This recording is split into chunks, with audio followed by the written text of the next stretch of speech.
පුතේ අපි ගිය සතියේ පටන් ගත්ත අලුත් පාඩම් කොටස තමයි ආර්ථික පද්ධති. අලුත් පාඩම් කොටස අපි ගිය සතියේ ආරම්භ කළා ආර්ථික පද්ධති.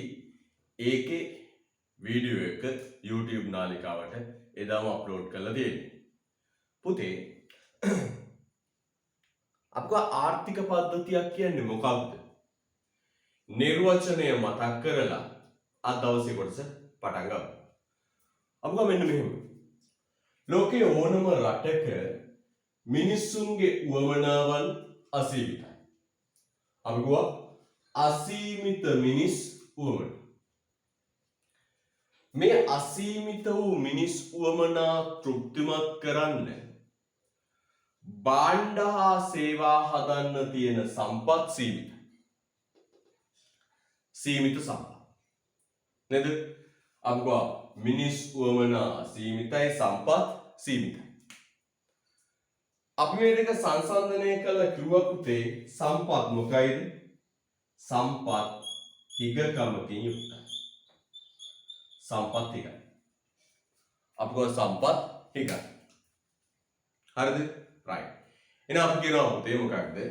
මෙන්න මේ හිග සම්පත් තුලින් අසීමිත වූ මිනිස් උවමනාවන් සම්පූර්ණ කරන්න යද්දී මතුවෙනවා පුතේ ප්‍රධාන ප්‍රශ්න තුනක්. ඔය ප්‍රධාන ප්‍රශ්න තුනට අපි ගොව පුතේ නම මූලික ආර්ථික ප්‍රශ්න. මොකක්ද?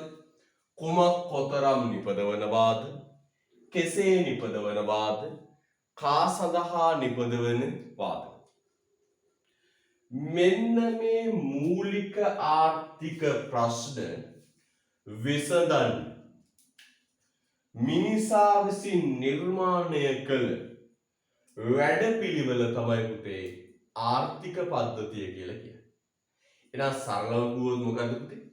මූලික ආර්ථික ප්‍රශ්න විසඳන්න මිනිසා විසින් නිර්මාණය කළ වැඩපිළිවෙල තමයි කියන්නේ මොකක්ද? ආර්ථික පද්ධතිය කියන්නේ. අපි නිර්වචන එක සැරයක් කියලා පටන් ගමු. මෙන්න ආර්ථික පද්ධතියක් යනු සීමිත සම්පත් තුලින් අසීමිත මිනිස් උවමනාවන් සපුරා ගැනීමට යාමේදී මතුවන කුමක් කොතරම් නිපදවනවාද? කෙසේ නිපදවනවාද? කා සඳහා නිපදවනවාද යන මූලික ආර්ථික ප්‍රශ්න විසඳීමට මිනිසා විසින් නිර්මාණය කළ වැඩපිළිවෙල. එහෙනම් සරලව කිව්වා පුතේ මිනිස්සු හදපු වැඩපිළිවෙල. මොකටද හදපු වැඩපිළිවෙලද? මූලික ආර්ථික ප්‍රශ්න විසඳන්න. හරිද? right. ලියන්න පුතේ මාතෘකාව අද දවසේ ආර්ථික පද්ධතියක ආයතනික ලක්ෂණ. ලියන්න මාතෘකාව පුතේ අද දවසේ ආර්ථික පද්ධතියක ආයතනික ලක්ෂණ. ආර්ථික පද්ධතියක ආයතනික ලක්ෂණ.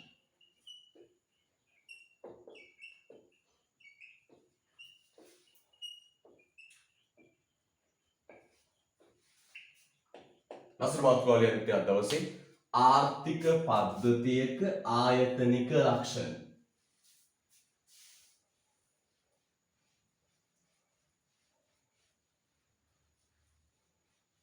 ආර්ථික පද්ධතියක ආයතනික ලක්ෂණ.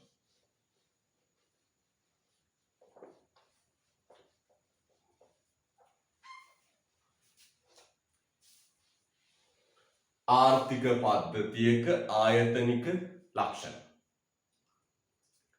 ආර්ථික පද්ධතියක ආයතනික ලක්ෂණ. හරි. පුතේ මේ පද්ධතිය කියන වචනය අපිට හමු වුණේ විද්‍යාවේදී. නේද? මම මෙසේජ් කරන්න බලන්න. ඔබට විද්‍යාවේදී සාමාන්‍ය පෙළට ඉගෙන ගත්ත විද්‍යාවේදී හම්බෙච්ච පද්ධති මතක් කරන්න බලන්න. මෙසේජ් එකක් දාන්න බලන්න. මොනවද තාට විද්‍යාවේදී හම්බෙච්ච පද්ධති? ඔව්. මොනවද? පරිසර පද්ධතිය. නේද? රුධිර සංසරණ පද්ධතිය. ශ්වසන පද්ධතිය. බොහොම හොඳයි. ශ්වසන පද්ධතිය. නේ බහිස්ත්‍රාව්‍ය පද්ධතිය ආහාර ජීර්ණ පද්ධතිය අවව එන්ජිමක් කියන්නේ පද්ධතියක් ඔරලෝසුවක් ඇතුලේ තියෙන පද්ධතියක් ස්නායු පද්ධතිය ප්‍රජනන පද්ධතිය right ඔව් පද්ධතිය පුතේ විද්‍යාවිදි පද්ධතියක් කියන්නේ එකිනෙකට සම්බන්ධව ක්‍රියාත්මක වන උපාංග රාශියක එකතුවක්. විද්‍යාවිදි පද්ධතියක් කියන්නේ එකිනෙකට සම්බන්ධව ක්‍රියාත්මක වන උපාංග රාශියක්. දැන් රුධිර සංසරණ පද්ධතිය ගන්න. හදවත, ශිරා, ධමනි, රතු රුධිරාණු, සුදු රුධිරාණු, කපාට, කෝෂිකා, කර්ණිකා නේද? මට වඩා ඔයාට මතක ඇති ඔයා විද්‍යාව ඉගෙන ගත්තේ මෑත කාලේ නේද? උපාංග රාශියක කොටස් රාශියක එකතුවක් තමයි පද්ධතියක් කියන්නේ. එහෙනම් විද්‍යාවේදී පද්ධතියක් කියන්නේ උපාංග රාශියක එකතුවක්. අද අපි කතා කරන්නේ රටක ආර්ථික පද්ධතිය ගැන. පුතේ ආර්ථික පද්ධතිය කියන්නේ මූලික ආර්ථික ප්‍රශ්න විසඳන්න හැදිච්ච උපකොටස් රාශියක එකතුවක්. එහෙනම් මෙන්න මේ රටේ මූලික ආර්ථික ප්‍රශ්න තුන විසඳන්න හැදිච්ච මිනිසා හදපු වැඩපිළිවෙල තමයි ආර්ථික පද්ධතිය. ඒ ආර්ථික පද්ධතිය පුතේ මෙන්න මේ කියන උපාංග වලින් සකස් වෙනවා. මේ කියන උපාංග වලින් ආර්ථික පද්ධතිය සකස් වෙනවා. අද අපි මේ උපාංග ගැනයි සාකච්ඡා කරන්නේ. මොනවද මේ ආර්ථික පද්ධතිය ඇතුලේ තියෙන උපකොටස් උපඅංග මොනවද කියලාද සාකච්ඡා කරනවා. මොනවද තියෙන අපි කියන්නේ? මේක ඇතුලේ කුටුම්බ තියෙනවා පුතේ. ව්‍යාපාර තියෙනවා පුතේ. රජයක් කියලා එකක් තියෙනවා පුතේ. රාජ්‍ය නොවන සංවිධාන තියෙනවා. කම්කරු සංවිධාන තියෙනවා. නීති රීති තියෙනවා. සානුබල තියෙනවා. වෙළඳපොළ තියෙනවා. ඔය වගේ පොඩි පොඩි කොටස් රාශියක් තියෙනවා. උපාංග රාශියක එකතුවක් තමයි ආර්ථික පද්ධතිය කියන්නේ. එහෙනම් විද්‍යාවේ කරපු නිර්වචනය හා සමානයි. මොකක්ද? පද්ධතියක් කියන්නේ උපඅංග රාශියක එකතුවක්. එකිනෙකට සම්බන්ධව ක්‍රියාත්මක කරන උපාංග රාශියක එකතුවක්.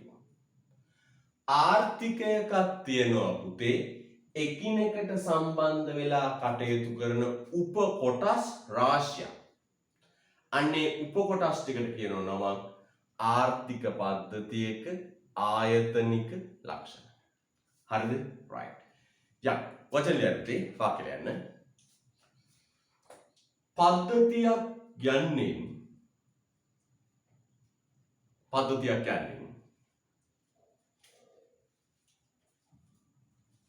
පද්ධතියක් කියන්නේ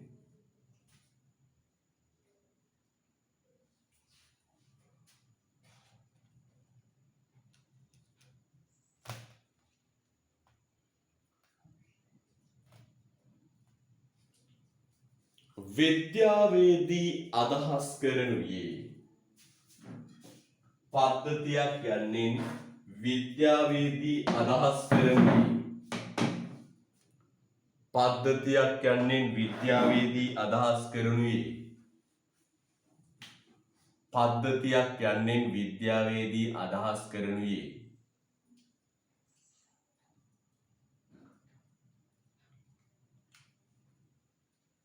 පද්ධතියක් යන්නේ විද්‍යාවේදී අදහස් කරනුයේ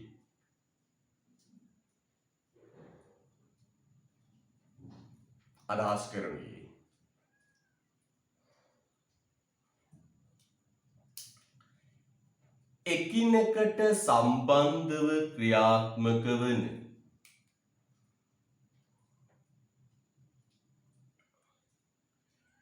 එකිනෙකට සම්බන්ධව ක්‍රියාත්මක වන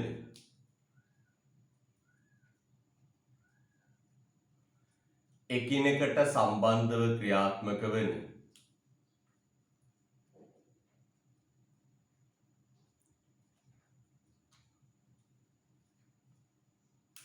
උපාංග රාශියකි. එකිනෙකට සම්බන්ධව ක්‍රියාත්මක වන උප අංග රාශියකි.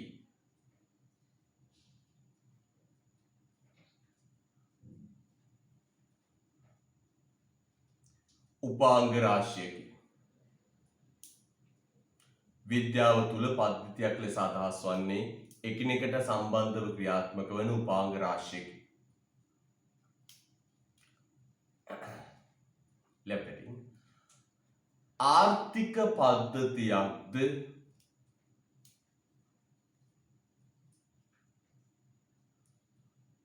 ආර්ථික පද්ධතියක්ද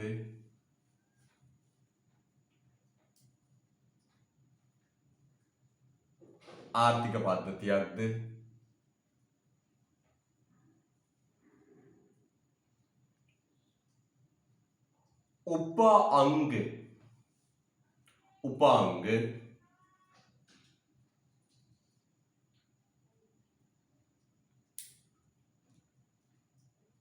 උපාංග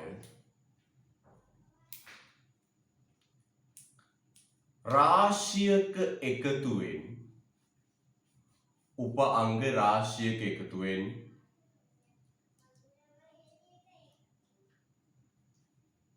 සකස් වේ. උපාංග රාශියක එකතුවෙන් සකස් වේ.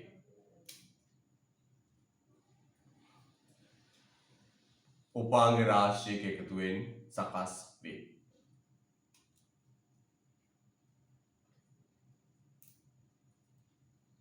උපාංග රාශියක එකතුවෙන් සකස් වේ. හරිද? එකිනෙකට සම්බන්ධ උපාංග රාශියකින් සකස් වේ. ආර්ථික පද්ධතියක්ද උපාංග රාශියකින් සකස් වේ. ආර්ථික පද්ධතියක්ද උපාංග රාශියකින් සකස් වේ. එතන බලන්න.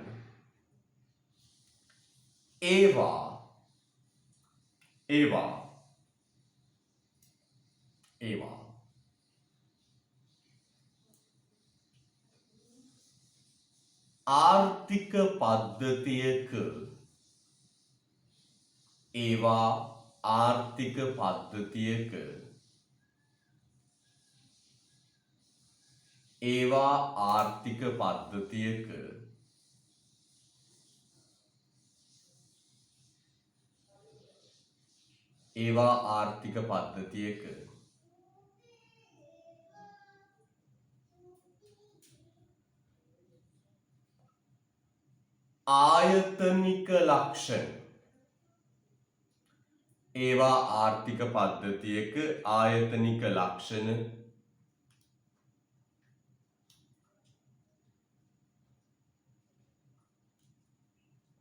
ලෙස හැඳින්වේ. ඒවා ආර්ථික පද්ධතියක ආයතනික ලක්ෂණ ලෙස හැඳින්වේ. ඒවා ආර්ථික පද්ධතියක ආයතනික ලක්ෂණ ලෙස හැඳින්වේ. right. මෙන්න පුතේ ආර්ථික පද්ධතියක් හැදිච්ච උපකොටස්. මොනවද ආර්ථික පද්ධතියක් ඇතුලේ තියෙන උපකොටස්? දැන් අපි එක මාතෘකා ලියමින් සාකච්ඡා කරමින් ඉදිරියට යමු.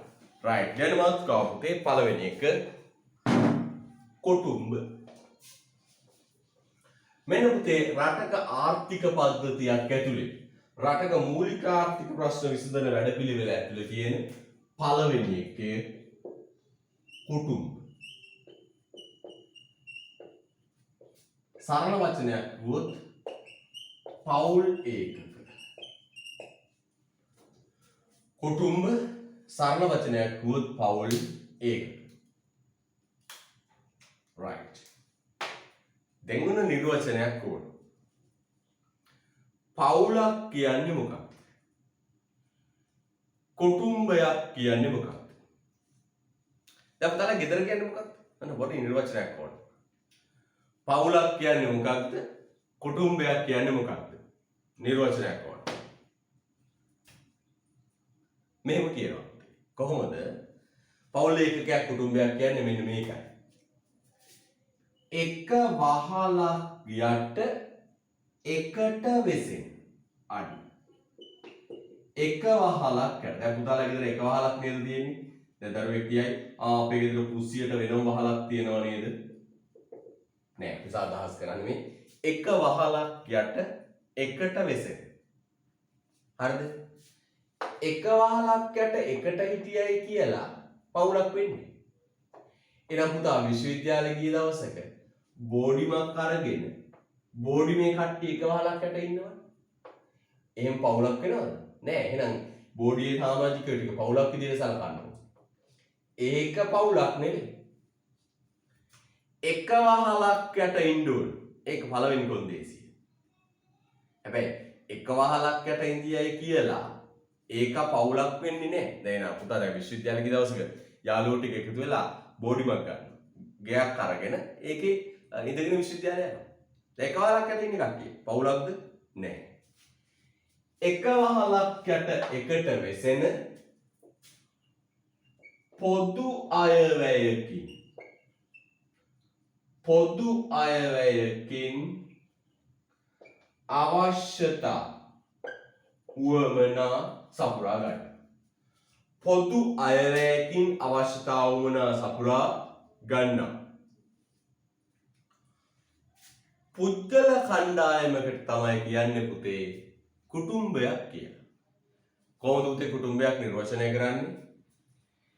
එක වහලක් යට එකට වෙසෙන පොදු අයවැයකින් අවශ්‍යතා උවමනා සපුරා ගන්නා. පවුල් ඒකකය පුද්ගල කණ්ඩායමක් අපි කුටුම්බයක් කියලා හඳුන්වනවා. කොහොමද කියන්නේ? එක වහලක් යට එකට වෙසෙන පොදු අයවැයකින් අවශ්‍යතා උවමනා සපුරා ගන්න. අවශ්‍යතා උවමනා සපුරා ගන්න. පුද්ගල පිරිසකට පවුල් ඒකකයකට කියනවා පුතේ නම කුටුම්බය. දැන් පුතාලා ගෙදර බලන්න එක වහලක් යට ඉන්නේ. එකට වෙසෙන්නේ. පොදු අයවැයක් තියෙන්නේ. තාත්තා හම්බ කරන පඩියෙන් තමයි හැමෝම ජීවත් වෙන්නේ. පොදු අයවැය. නේද? ගෙදරට බඩු ගේන්න එකට උයාගෙන පියාගෙන කන්නේ එකට. අන්න ඒක. එකට උයාගෙන පියාගෙන කාලා එක ආදායමකින් ජීවත් වෙන මිනිස්සු. නේ? එක හැලියේ බත් කන අය. පැහැදිලිද? right. අපි ලියමු පුතේ. කුටුම්බයක්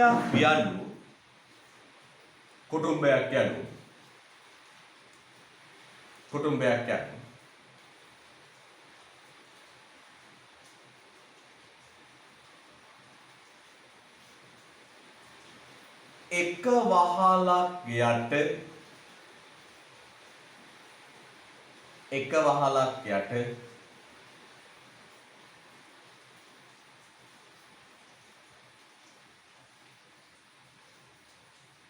එකට වෙසෙන එක වහලක් යට එකට වෙසෙන එක වහලක් යට එකට වෙසෙන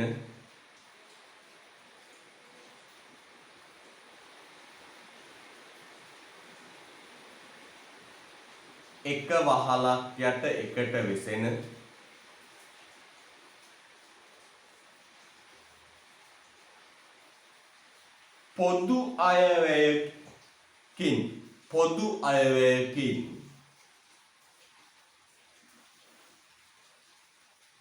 පොදු අයවැයකින්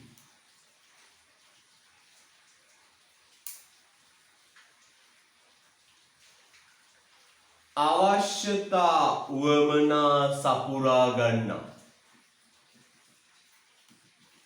පොදු අයවැයකින් අවශ්‍යතා උවමනා සපුරා ගන්නා.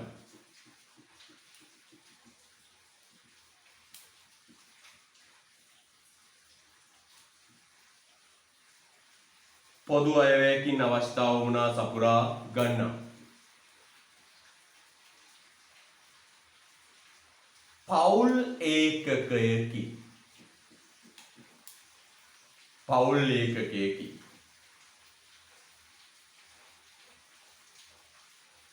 පවුලේ.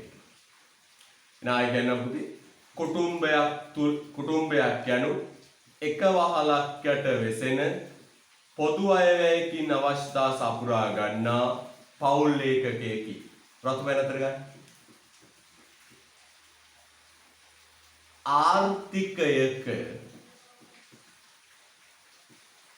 ආර්ථිකයක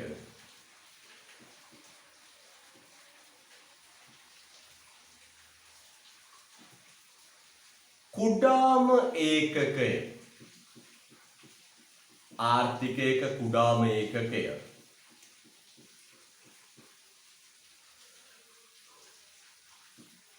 කුටුම්බය වේ.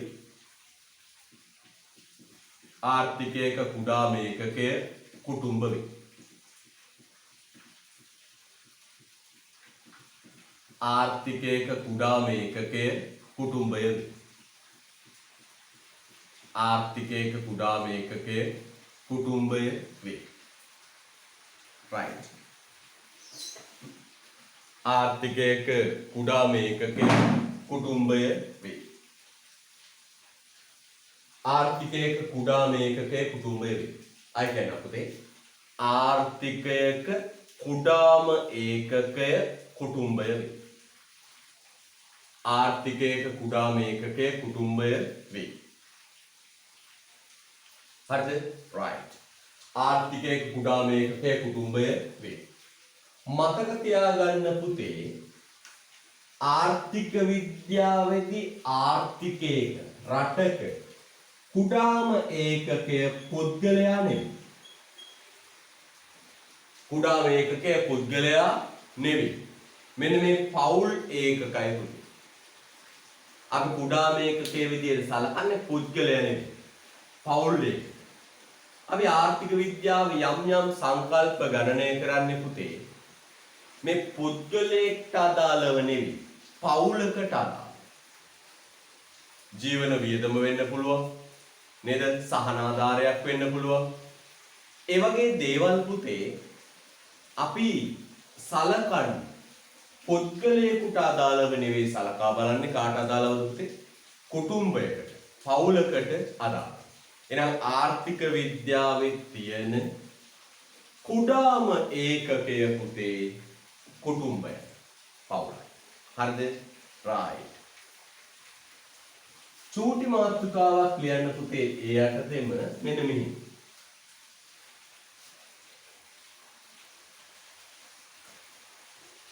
චූටි මාතෘකාවක්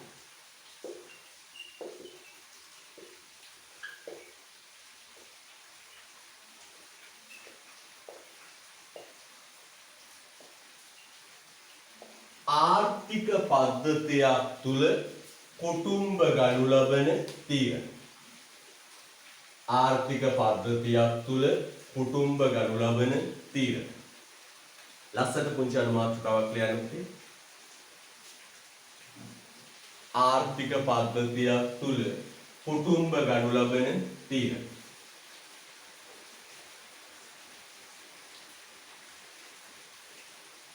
ආර්ථික පද්ධතියක් තුල කුටුම්බ ගනු ලබන තීරණ.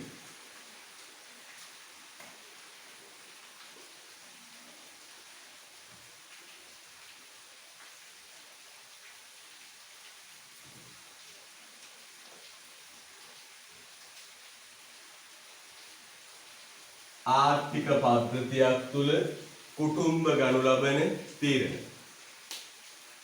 හොඳයි.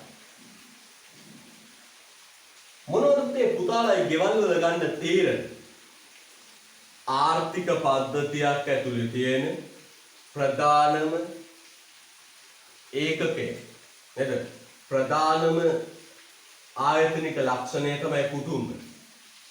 මොනවද පුතේ කුටුම්බ ගනු ලබන තීරණ? හරිද? කුටුම්බ ගනු ලබන තීරණ. පළවෙනි කියන්නේ නෑ පුතේ පළවෙනි ආයතනික ලක්ෂණය කුටුම්බ නිර්වචනය කළා. ඊට පස්සේ පුතේ චූටි මාතෘකාවක් ලියුවා ඒ යටතේ ආර්ථික පද්ධතියක් තුල කුටුම්බ ගනු ලබන තීරණ. අංක දෙක තාම දෑවේ නැහැ. හරිද? right. ආර්ථික පද්ධතියක් තුළ කුටුම්බ ගනු ලබන තීරණ. හරිද? ලැබෙන්නේ අංකයක අංකයක ගන්න. මෙන්න පළවෙනි තීරණය. රෝමන් අංක දැවන හරිය නැත්නම් පැටලේ පුතාට රෝමන් අංක දාන්න. ආර්ථික පද්ධතියක් තුළ කුටුම්බ ගන්න තීරණ රෝමන් අංක දාන්න. නිෂ්පාදන සාධක සැපයීම පිළිබඳ තීරණ. නිෂ්පාදන සාධක සැපයීම පිළිබඳ තීරණ. නිෂ්පාදන සාධක සැපයීම පිළිබඳ තීරණ.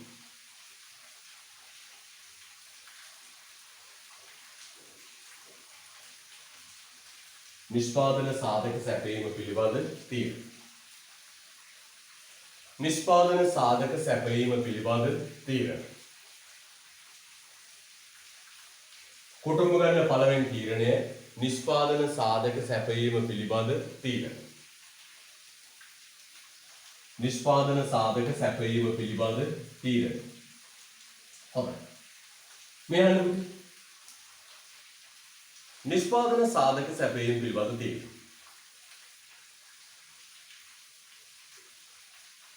හරිද? නිෂ්පාදන සාධක සැපයීම පිළිබඳ තීරණ. පුතේ මතක තියාගන්න ආර්ථිකයේ තියෙන නිෂ්පාදන සාධක හතරක්. මොකද්ද පුතේ? භූමිය, ශ්‍රමය, ප්‍රාග්ධනය සහ ව්‍යවසාය. මේ සාධක හතරම අයිති පුද්ගලයන්. සාධක හතර අයිති පුතේ පුද්ගලයන්. ඒ පුද්ගලයෝ අයත් වෙන්නේ කොහේ හරි කුටුම්බේ. සාධක අයිති පුතේ පුද්ගලයන්ට. ඒ පුද්ගලයෝ ඉන්නේ කොහේ හරි කුටුම්බයක් ඇතුළේ. දැන් උදාහරණයක් ගමු. ශ්‍රමය. රටේ ඉන්න හැම ශ්‍රමිකයෙක්ම පුතේ කොහේ හරි කුටුම්බයක ජීවත් වෙනවා. කොහේ හරි කුටුම්බයකයි. ඒ වෙනතෝ පාලනයට දස්බෙන වල ඉඳලා ඉන්න ශ්‍රමිකයෝ නෑ. හොඳට බලන්න. හැම ශ්‍රමිකයෙක්ම ඉන්නේ කොහේ හරි කුටුම්බයක් ඇතුලේ. නේද? උදේ පාන්දරට අපි දකිනවා කුටුම්බය ඇතුලේ ඉඳලා ශ්‍රමිකයෝ දුවනවා කොහාටද? ශ්‍රමය සපයන්න. කොහාටද දුවන්නේ? නිෂ්පාදන ආයතන. එහෙනම් නිෂ්පාදන සාධක ආයතන වලට අවශ්‍ය ශ්‍රමිකයෝ ශ්‍රම සාධකය තියෙන්නේ පුතේ කොහෙද? කුටුම්බ තුල. එහෙනම් ශ්‍රම සාධකයේ තියෙන කුටුම්බ තුල. මේ ශ්‍රමය සපයන්නේ කාටද කියලා තීරණය කරන්නේ කවුද පුතේ? කුටුම්බ.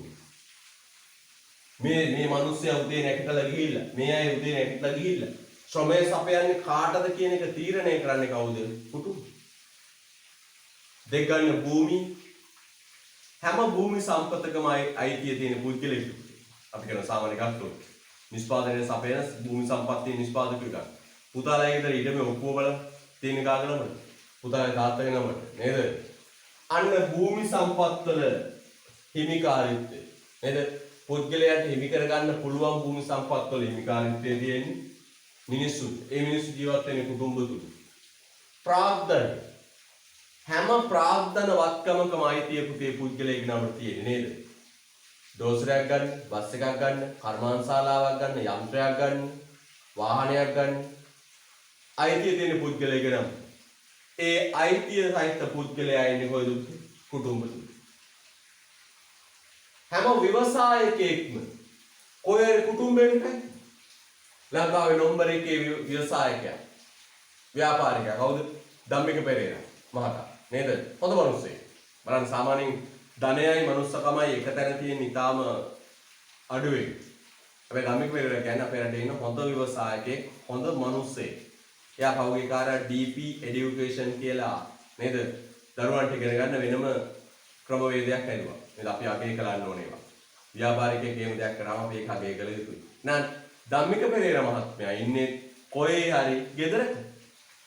අන්නේ නමම පිළිගන්නවා නිෂ්පාදන සාධකවල අයිතිකාරයෝ ඉන්නේ කුටුම්බ තුල. ගෙවල් වල. අන්න දැන් කුටුම්බ පුතේ තීරණය කරනවා මේ සාධක සපයන්නේ කාටද කියලා. පුතාලයි තාත්තා තීරණය කරනවා තාත්තගේ ශ්‍රමය සපයන්නේ කාටද කියලා. මොන නිෂ්පාදකයාටද කියලා. පැහැදිලිද? right. ලියන්න පුතේ දෙවෙනි රෝමන් අංක 2. දෙවෙනි තීරණය. පළවෙනි එක කුටුම්බ ආයතනික ලක්ෂණය. ඒ යටතේ දෙවෙනි තීරණය. දෙවෙනි තීරණය ලියන්න පුතේ. භාණ්ඩ හා සේවා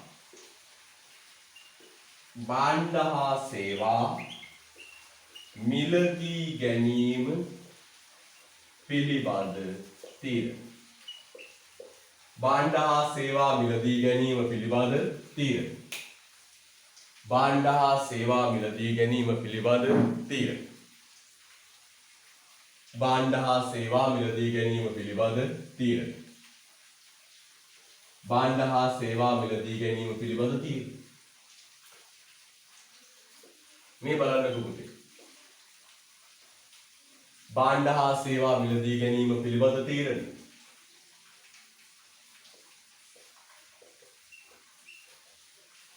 මේ බලන්නකෝ. වෙළඳපළට ගිහිල්ලා මොන භාණ්ඩ මොන ප්‍රමාණ වලින් මිලට ගන්නවාද කියලා තීරණය කරන්නේ කවුද? කුටුම්බ. වෙළඳපළට ගිහිල්ලා මොන භාණ්ඩ කුමන භාණ්ඩ කොතරම් ප්‍රමාණ වලින් මිලට ගන්නවාද කියලා තීරණය කරන්නේ කවුද? කුටුම්බ. එනම් පැහැදිලි මොකක්ද? වෙළඳපළට ගිහිල්ලා කුමන භාණ්ඩ කොතරම් ප්‍රමාණයකින් මිලට ගන්නවාද කියලා තීරණය කරන්නේ කවුද පුතේ? කුටුම්බ. මොන භාණ්ඩද මිලට ගන්න තීරණය කරන්නේ කවුද? එහෙනම් දෙවෙනි තීරණය මොකක්ද? භාණ්ඩ හා සේවා මිලදී ගැනීම පිළිබඳ තීරණ. තුන්වෙනි එක යන්න පුතේ. ඉතුරුම් හා පාරිභෝජනය පිළිබඳ තීරණ. ඉතුරුම් හා පාරිභෝජනය පිළිබඳ තීරණ. ඉතුරුම් හා පාරිභෝජනය පිළිබඳ තීරණ. ඉතුරුම් හා පාරිභෝජනය පිළිබඳ තීරණ. ඉතුරුම් හා පාරිභෝජනය පිළිබඳ තීරණ. ඉතුරුම් හා පාරිභෝජනය පිළිබඳ තීරණ. හරිද? right. ඉතුරුම් හා පාරිභෝජනය පිළිබඳ තීරණ. ඉතුරුම් හා පාරිභෝජනය පිළිබඳ තීරණ.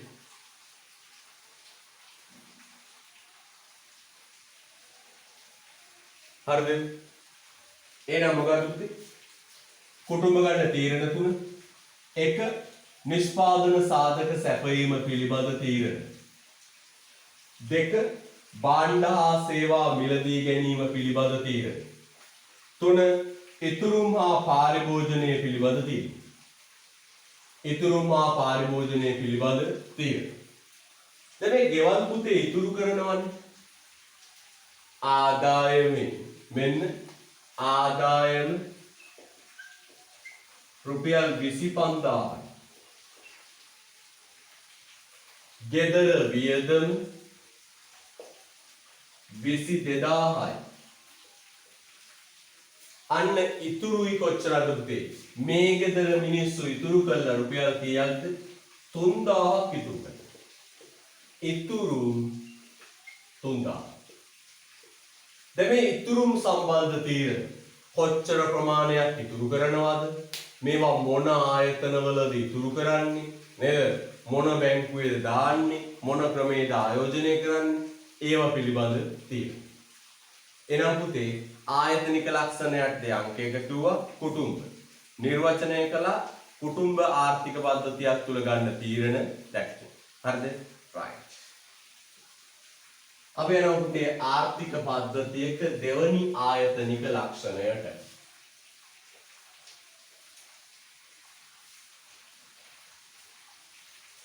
ලියන්න පුතේ දෙවෙනි එක.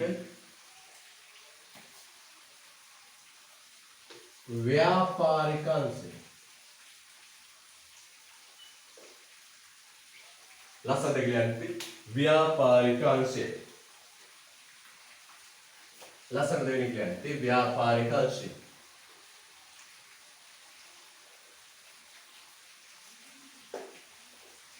ව්‍යාපාරික අංශය.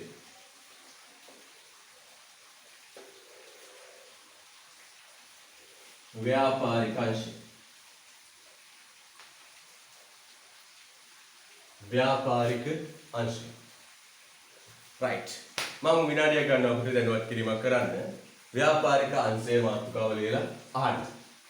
පුතේ අපිට 16 පන්ති ආරම්භ කළාට පස්සේ සෙනසුරාදාවක් ඉරිදාවක් එන්නේ 20 21යි. හරිද? right. ඒතර මෙන්න මේ දින දෙකේ පන්ති ආරම්භ වෙන්නේ. හරිද? 20 21 දවස් තියෙනවා පන්ති ආරම්භ. ඔබට මම තව දින 3කින් මේ මාසයට අදාළ නිබන්ධනය මෙන්න මේ පන්ති තුනේ ගෙනත් තියෙනවා. මේ සැරේ කුරියර් කරන්න නැහැ පුතේ. දැන් පන්ති වලට ඇවිල්ලා ගන්න ඕන. පන්තිට ඇතුළත් වෙන්නේ ඔබ සාමාන්‍ය පන්ති ක්‍රමයේ නේද? සියත්‍රා අකුරැස්ස පිළිපෙළට දරුවෝ ටික අකුරැස්ස පන්තියට එන දරුවෝ සියත්‍රා පන්තියට ගිහිල්ලා ගන්නට ඕන. මොරවකාවට දරුවෝ සිපාරා මොරවක පන්තියට ගිහිල්ලා ටියුට් එක ගන්නට ඕන. දෙනියායාවට දරුවෝ නෙනිල් රෝ අර රාජපක්ෂ ඉස්කෝලේ අල්ලපුවට ගිහිල්ලා නිබන්ධනය ගන්න. හරිද? එතකොට මේ මාසේ ඉඳලා කුරියර් කරන්නේ නිබන්ධනය ඔබ මාසයට අදාළ නිබන්ධනය අරගෙන යන්න ඕන. මම තව දවස් 3කින් නිබන්ධන තියලා පුතාට WhatsApp message එකක් දානවා ගන්න ඕන වෙලාවන් කියලා. අකුරැස් දාවට දරුවෝ සියත්‍රා පන්තියට ගිහිල්ලා සාමාන්‍ය පන්ති ගාස්තුව ගෙවලා. ඔබ අනිත් පන්ති වලට ගෙවන සාමාන්‍ය පන්ති ගාස්තුව ගෙවලා අකුරැස්සවට අය සියත්‍රායකට යන්න, අකුරැස්ස පිටබැද්දරවට අය මොරවකය සිපාරායකට යන්න. දෙනියාය නෙනිල් රෝයකට ගිහිල්ලා සාමාන්‍ය පන්ති ගාස්තුව ගෙවලා නිබන්ධනය ලබාගත යුතුයි. සෝ පන්ති පටන් ගත්තට පස්සේ ඒ පන්ති ගාස්තුවට අදාළව තමයි ඔබට පන්තිට ඇතුළත් වෙන්න පුළුවන් වෙන්නේ. එතකොට තව දවස් 3කින් මම ඔබට නිබන්ධනය තියලා මැසේජ් එක දානවා. හරිද? ඔබ ගිහිල්ලා ඒ කියන දවසට ගිහිල්ලා නිබන්ධනය ලබාගත යුතුයි. හරිද? right. ව්‍යාපාරික අංශය.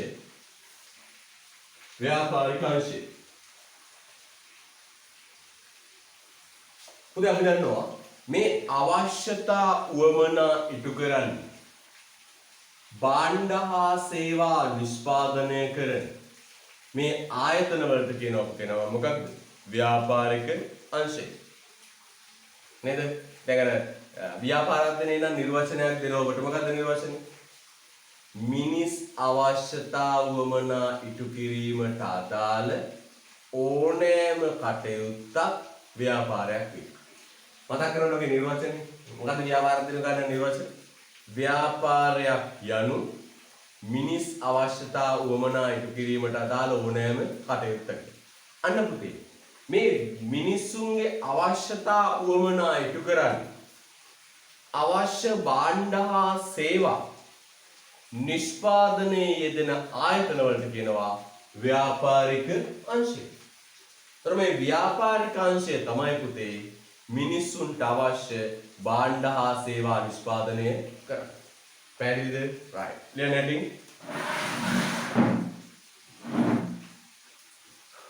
ලියන්න සමාජයක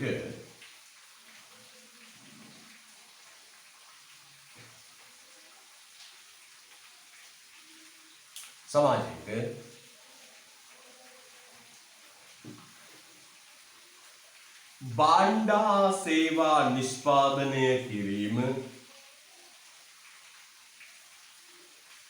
සමාජයක භාණ්ඩ හා සේවා නිෂ්පාදනය කිරීම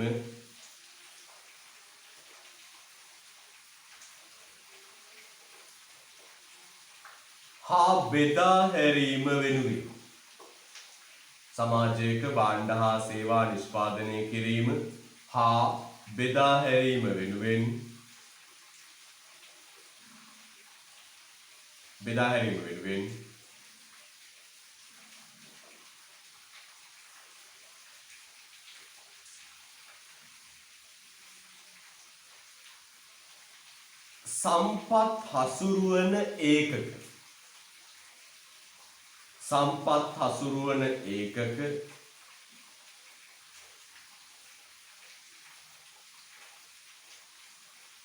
සම්පත් හසුරුවන ඒකක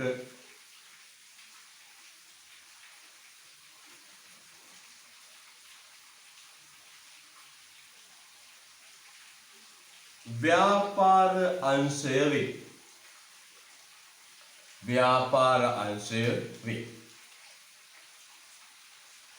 සම්පත් හසුරුවන ඒකක ව්‍යාපාර අංශය වේ. ආයි කියනවා පුතේ සමාජයක භාණ්ඩ හා සේවා නිෂ්පාදනය කිරීම හා බෙදා හැරීම වෙනුවෙන්. සමාජයක භාණ්ඩ හා සේවා නිෂ්පාදනය කිරීම හා බෙදා හැරීම වෙනුවෙන් සම්පත් හසුරුවන ඒකක ව්‍යාපාරික අංශය වේ.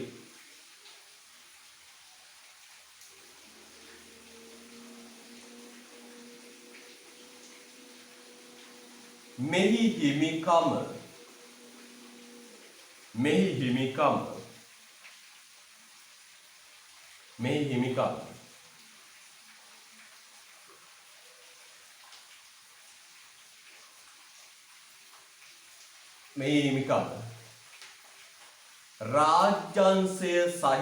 රාජ්‍යංශය සතුව හෝ මෙහි හිමිකම රාජ්‍යංශය සතුව හෝ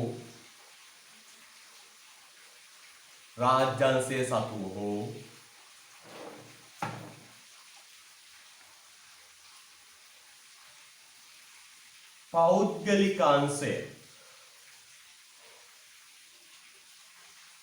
රාජ්‍යංශය සතුව හෝ පෞද්ගලික අංශය සතුව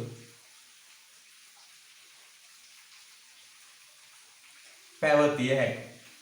මෙහි හිමිකම පෞද්ගලික අංශය සතුව හෝ රාජ්‍යංශය සතුව පැවතිය හැකියි. ආයි කියන පුතේ ලිව් එක සමාජයක භාණ්ඩ හා සේවා නිෂ්පාදනය කිරීම හා බෙදා හැරීම වෙනුවෙන් සම්පත් හසුරුවන ඒකක ව්‍යාපාරික අංශය වේ. මෙහි හිමිකම රාජ්‍යංශය සතුව හෝ පෞද්ගලික අංශය සතුව පැවතිය හැකියි. පුතේ මේ ඇදහැරෙන වර්ෂාවත් එක්ක පුතර සිග්නල් සම්බන්ධ ගැටලුවක් තියෙනව නේද? කැඩි ඇහෙන්නේ සමහර වෙලාවට. හැබැයි පුතේ කිසි දෙයකට බය වෙන්න එපා. YouTube එකේ සම්පූර්ණ වීඩියෝ එකේ රෙකෝඩින් එක තියෙනවා.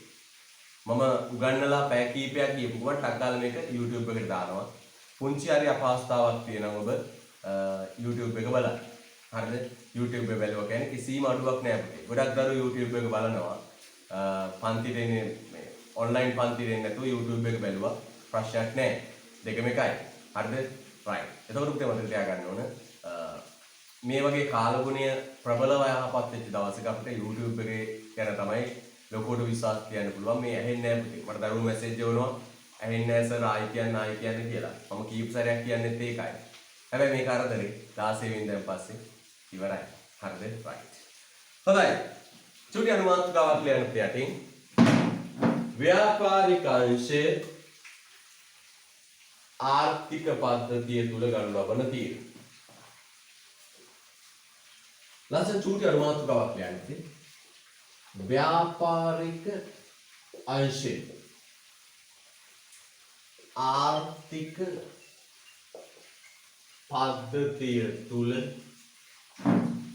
गणु लबन तीरण.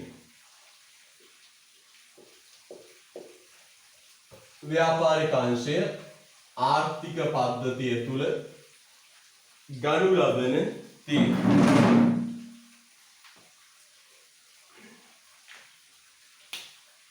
व्यापारिक अंशය ආර්ථික පද්ධතිය තුල ගනු ලබන තීරණ.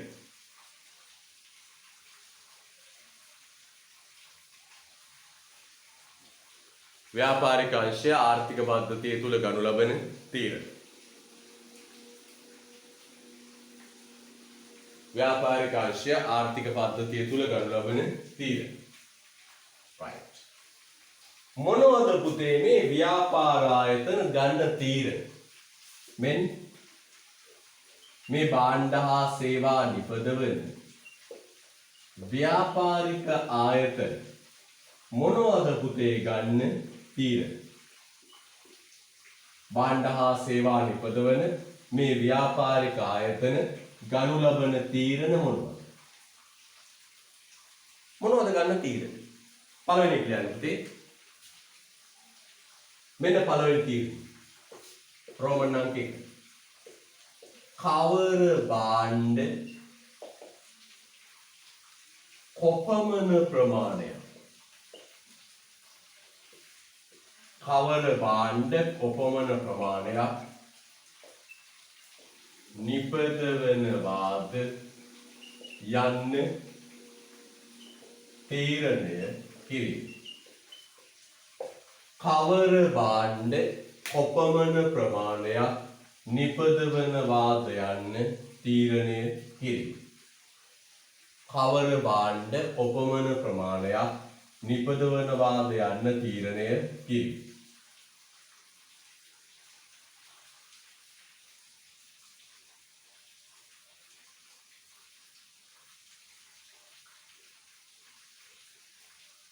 කවර භාණ්ඩ කොපමණ ප්‍රමාණයක් නිපදවනවාද යන්න තීරණය කිරීම. කවර භාණ්ඩ කොපමණ ප්‍රමාණයක් නිපදවනවාද යන්න තීරණය කිරීම.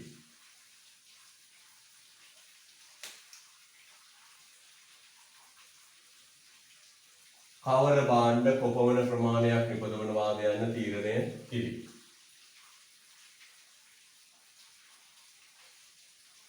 හරිද?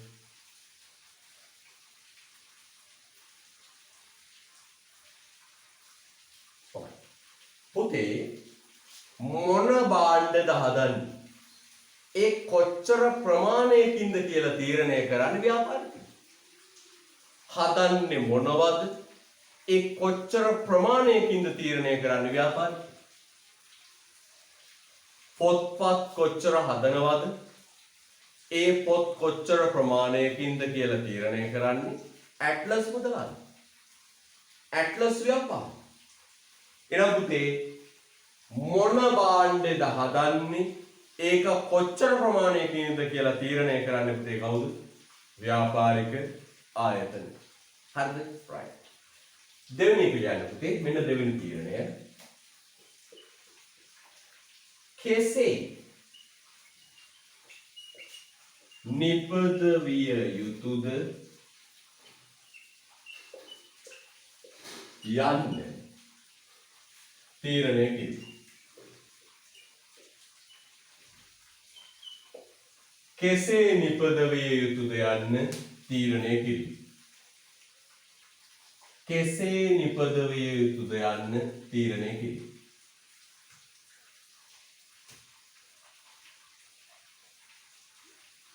කෙසේ නිපදවිය යුතුද යන්න තීරණය කිරීම. කෙසේ නිපදවිය යුතුද යන්න තීරණය කිරීම. කෙසේ නිපදවිය යුතුද යන්න තීරණය කිරීම.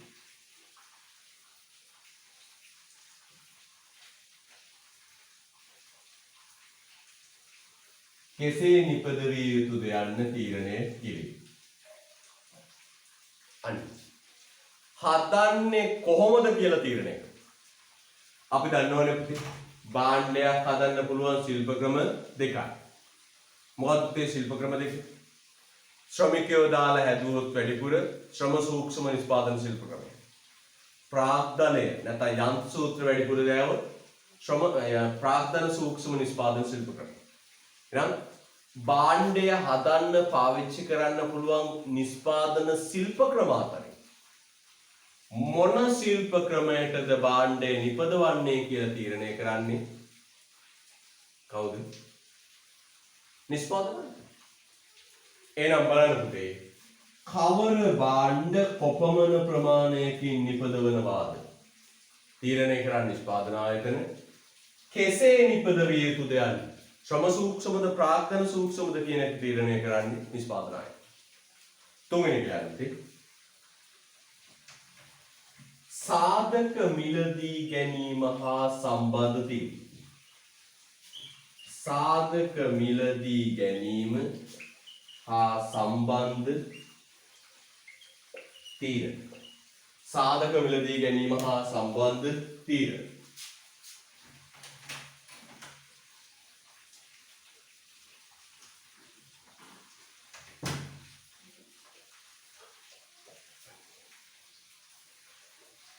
සාධක මිලදී ගැනීම හා සම්බන්ධ තීරණ. right. පුතේ අපි ගොන්නේ සාධකවල අයිතිකාරය වෙන්නේ කුටුම්බවල. සාධකවල අයිතිකාරය වෙන්නේ කවුද? කුටුම්බවල. හරිද? සාධකවල අයිතිකාරය වෙන්නේ කුටුම්බවල. සාධක ගන්නේ කවුද? ව්‍යාපාර. එතකොට මොන සාධක මොන ප්‍රමාණ වලින් ගන්නවද කියලා තීරණය කරන්නේ ව්‍යාපාර. දැන් අපි දන්නවා දැන් ශ්‍රමිකයෝ ගාති මොකද කරන්නේ? ඉන්ටර්විව් එකක් ගන්නවා. සම්මුඛ පරීක්ෂණයක් තියලා තමයි පුතේ ශ්‍රමිකයෝ තීරණය කරන්නේ. දැන් මගේ පුතාට සමාජයට විභාගය ලියලා නේද? උසස් පෙළ ඉවර වෙලා සුදුසුකම් ටික හදාගෙන යන්න වෙන රැකියාව අවස්ථාවලට. එක එක කම්පැනි වලට ගියාම ඒ කම්පැනි එක තමයි තීරණය කරන්නේ පුතේ පුතා ගන්නවද නැද්ද කියලා. සම්මුඛ පරීක්ෂණයක් තියලා පුතාගේ දක්ෂතාව බලලා නේද? පුතාව තෝරගන්න. ඒතර මොන ශ්‍රමිකයද ගන්නේ? තීරණය කරන්නේ නිෂ්පාදන ආයතන. මොන යන්ත්‍ර සූත්‍රයද ගන්නේ? මොන අමුද්‍රව්‍යද ගන්නේ? තීරණය කරන්නේ නිෂ්පාදන ආයතන. ව්‍යාපාරික අංශය. එහෙනම් පුතේ ව්‍යාපාරික අංශය ගන්න තීරණ තුනක් අපි ලියමු. මොකක්ද? කවර භාණ්ඩ කොපමණ ප්‍රමාණයකින් නිපදවනවාද යන්න තීරණය කිරීම. කෙසේ නිපදවිය යුතුද යන්න තීරණය කිරීම. සාධක මිලදී ගැනීම හා සම්බන්ධ තීරණ. හරිද? right. ලියන්න ඊට පස්සේ අංක 3 ආයතනික ලක්ෂණය. sorry අංක 3 දාන්න පොඩ පොඩ එක. අංක 3 දාන්න තියෙන්නේ. පොඩි තව අතුරු කරුණක් වන් කිය. පොඩක් විනාඩියක් ඉන්නේ. අංක 3 දාන්න එපා. මේ බලන්න හොඳට.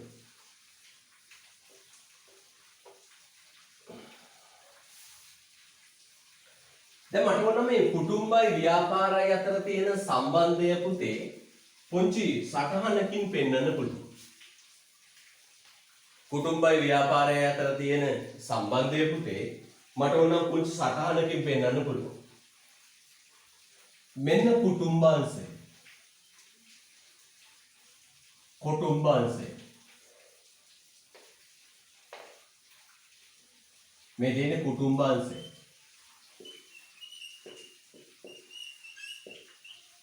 කුටුම්බාංශය. හරිද? මේ තියෙන්නේ ව්‍යාපාරාංශය. කුටුම්බාංශය ව්‍යාපාරාංශය.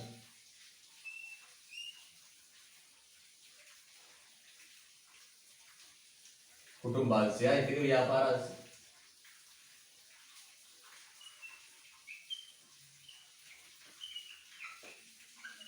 හරිද? කුටුම්බාංශය ව්‍යාපාර අංශය. හරිද? කුටුම්බාංශය ව්‍යාපාර අංශය.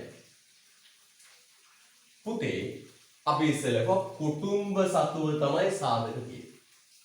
හරිද? අනිත් පුතේ කුටුම්බ මොකක්ද කරන්නේ? මෙන්න මේ පැත්තට කරන්නේ මොකක්ද පුතේ? සාධක සපය. මේ පැත්තට මොකද කරන්නේ? සාධක සපය. මොනවද සාධක පුතේ? භූමිය, ශ්‍රමය, ප්‍රාග්ධනය, ව්‍යවසාය කියන සාධක සපය. මොනවද සාධක හතර අපි ලියමු? භූමිය, ශ්‍රමය, ප්‍රාග්ධනය, ව්‍යවසාය. මම පළවෙනි අකුර හතර විතරයි ලිව්වේ. භූමිය, ශ්‍රමය, ප්‍රාග්ධනය, ව්‍යවසාය. හරිද? ඊට පස්සේ පුතේ මේ ව්‍යාපාර අංශය ඒ සාධක හතර ගන්න. අරගෙන කුටුම්බ වලට ගෙවනවා පුතේ මොනවද? සාධක ආදායම් ගෙවන. මොනවද ගෙවන්නේ? සාධක ආදායම් ගෙවන. අරගෙන මොනවද ගෙවන්නේ පුතේ? සාධක ආදායම් ගෙවන. සාධක ආදායම් ගෙවන. මොනවද සාධක ආදායම්?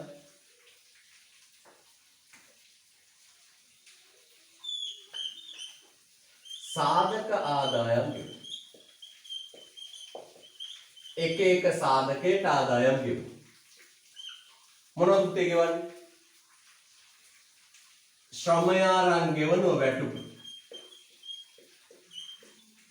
ප්‍රාග්ධනය අරන් ගෙවන පොලිය. ව්‍යවසායකත්වය අරන් ගෙවන ලාභ. භූමිය අරන් ගෙවන බදු කුලි. බදු. පුතා සටහන ලියද්දි ලස්සනට කරන්න.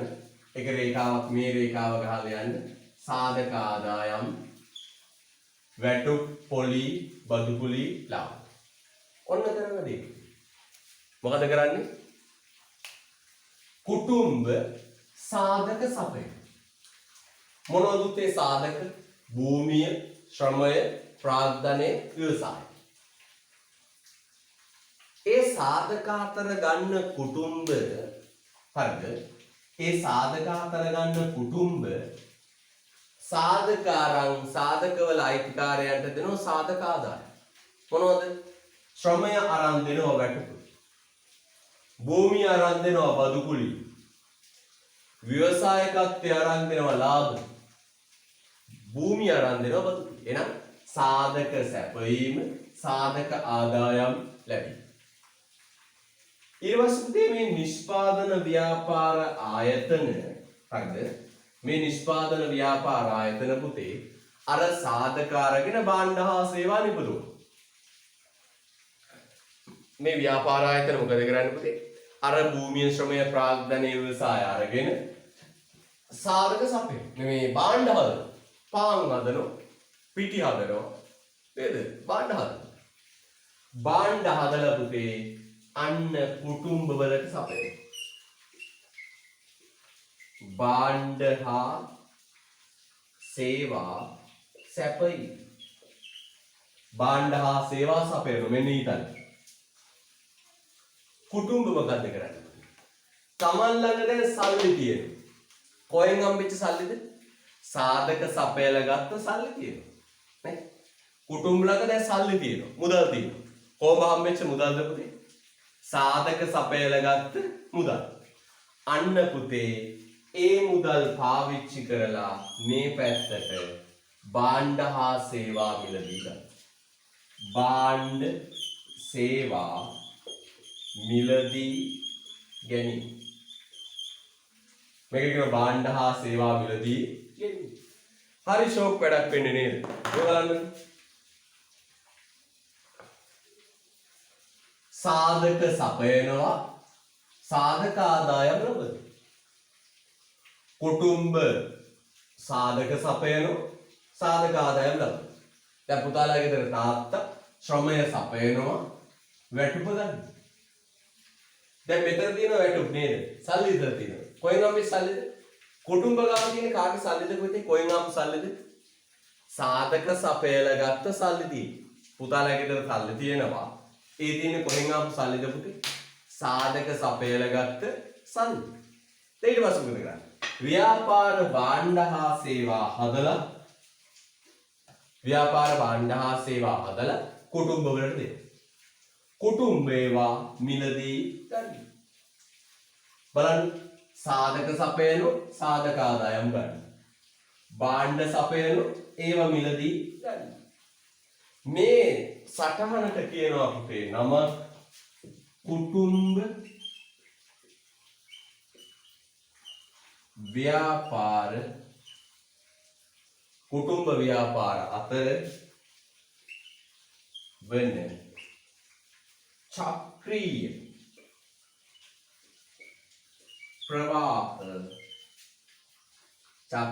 ප්‍රවාහ සටහන.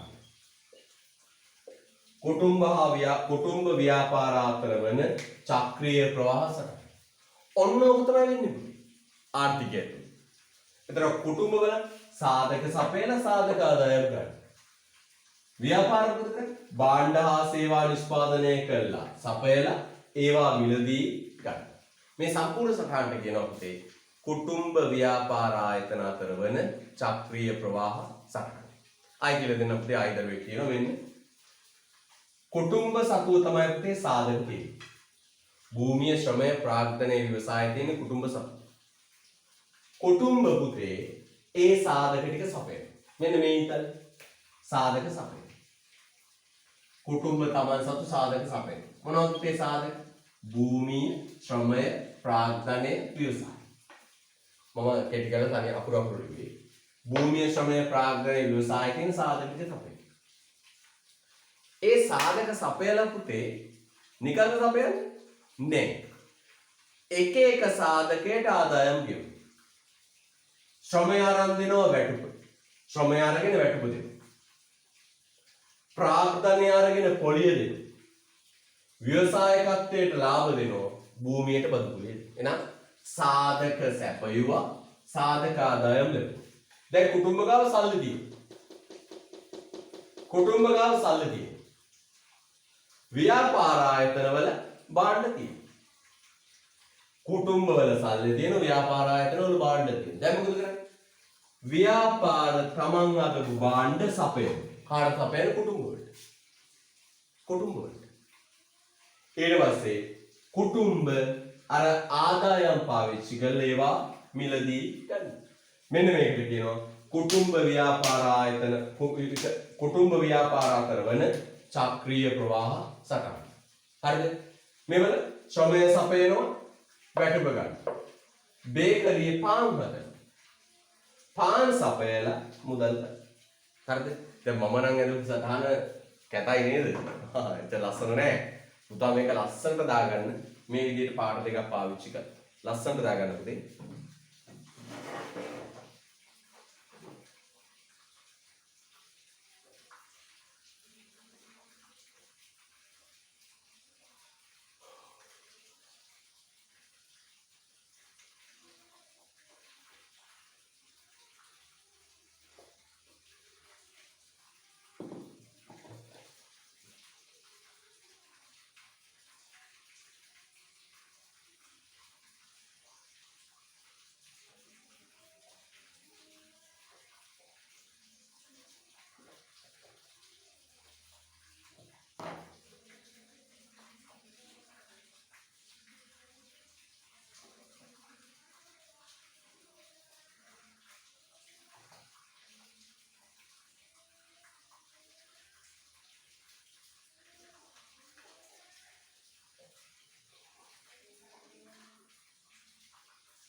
ලස්සන දාගන්න කුටුම්බ ව්‍යාපාර ආයතන අතර කුටුම්බ ව්‍යාපාර අතර වන චක්‍රීය ප්‍රවාහ සටහන කියන්නේ සාධක සපයලා ආදායම් ගන්නවා භාණ්ඩ සපයලා මුදල් ගන්නවා.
right.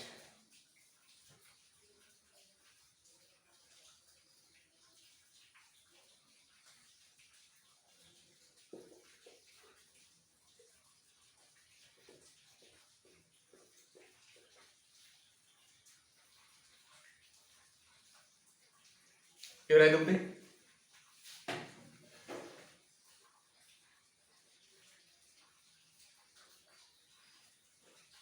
පාර දෙකකින් ඉඳ ගන්න.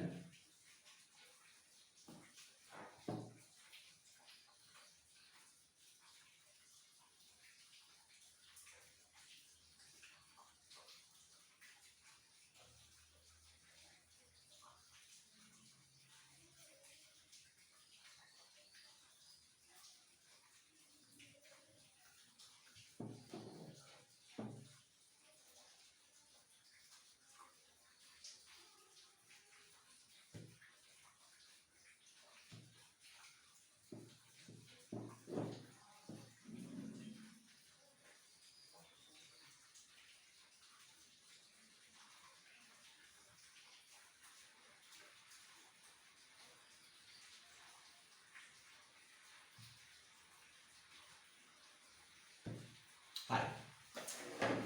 පුතේ අපි වචන දෙකක් පාවිච්චි කරමු. සල්ලි වලට කියනවා මූල්‍ය කියලා.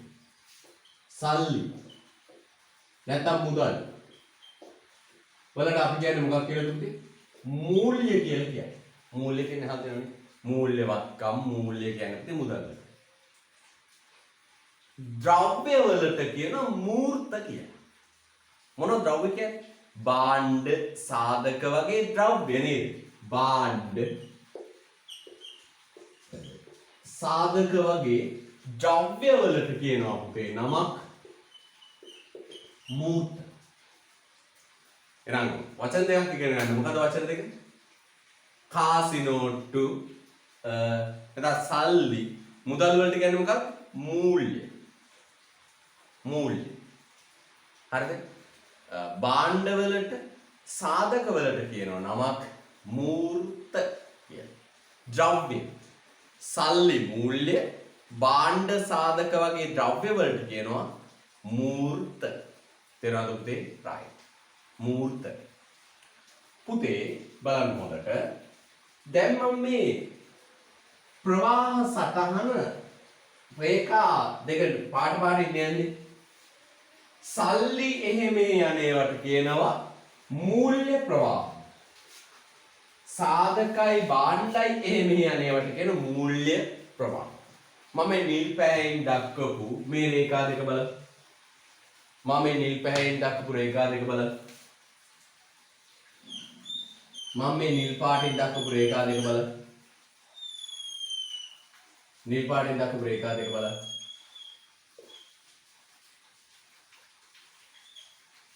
සාධක ආදායම් සල්ලි නේද මෙහාට එන්නේ? ඔව්. ශ්‍රමය සැපයම හම්බෙන්නේ වැටුප. වැටුප කියන්නේ මොනවද? සල්ලි. නේද? සල්ලි. එහෙනම් සාධකය මෙහාට ගිහින් මෙහාට එන්නේ සල්ලි.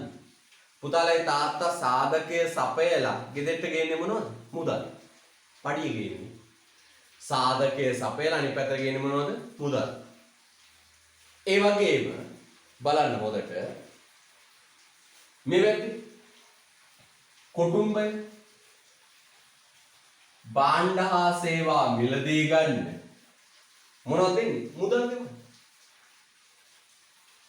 මුදල් දෙන්න. භාණ්ඩ හා සේවා මිලදී ගන්න මුදල් දෙන්න. එහෙනම් පුතේ මේ පැත්තට යන්නේ මොනවද? මූල්‍ය ප්‍රවාහ. අන්න මෙන්න මේ බට දෙකට කියන මොන ප්‍රවාහද? මූල්‍ය ප්‍රවාහ. ඇයි මූල්‍ය ප්‍රවාහ කියන්නේ? ඒවා යන්නේ සල්ලි. සාධක ආදායම් කියලා සල්ලි තේරුම් ගන්න. සාධක ආදායම් කියලා වැටුප් පොලිය බදු කුලිය ලාභ කියලා එන්නේ මොනවද? සල්ලි. භාණ්ඩ මිලදී ගනිද්දී මේ පැත්තට යන්නේ මොනවද? සල්ලි. පුතා කඩේට යන්නේ මොනව අරගෙනද? සල්ලි අරගෙන. එහෙනම් මේ රේඛාවෙන් මේ පැත්තට එන්නේ මුදල්. කාසිනෝ. මේ රේඛාවෙන් මේ පැත්තට එන්නේ මුදල්. කාසිනෝ. මෙන්න මේ රේඛා දෙකට නිල් පාටින් එඳපු රේඛා දෙකට කියනවා මොන ප්‍රවාහද? මූල්‍ය ප්‍රවාහ. මේ රේඛා දෙක ගමු. පළු පැය. මොනවද යන්නේ? මේ පැත්තට එන්නේ සාධක. භූමිය ශ්‍රමය ප්‍රාර්ථනයේ විවසාය. සාධකේ. මේ රේඛාවෙන් මේ පැත්තට එන්නේ මොනවද? භාණ්ඩ. හාල්සීනි පිටිපරිදි. මේ පැත්තට යන්නේ ශ්‍රමය යන්ත්‍රෝපකරණ. මේ පැත්තට යන්නේ යන්ත්‍රෝපකරණ ශ්‍රමය භූමිය. මේ පැත්තට එන්නේ මේ රේඛාවෙන් භාණ්ඩ. භාණ්ඩවලටයි සාධකවලටයි අපි කියනවා පුතේ නමක් මොන ප්‍රවාහද? මූර්ත ප්‍රවාහ. මූර්ත ප්‍රවාහ.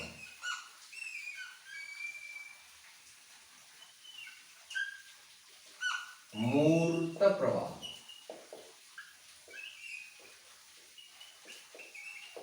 මූර්ත ප්‍රවාහ.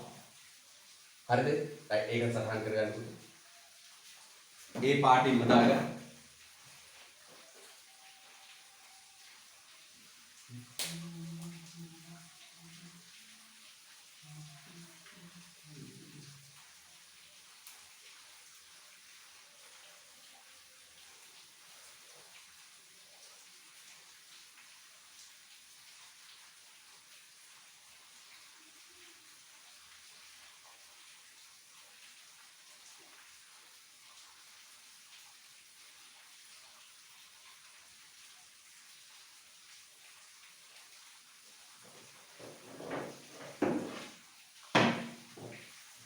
හරිද? right.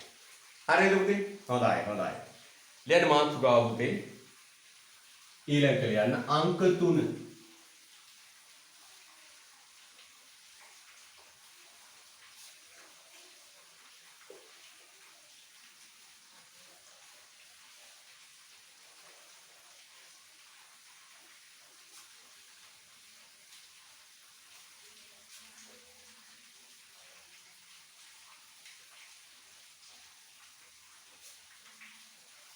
right.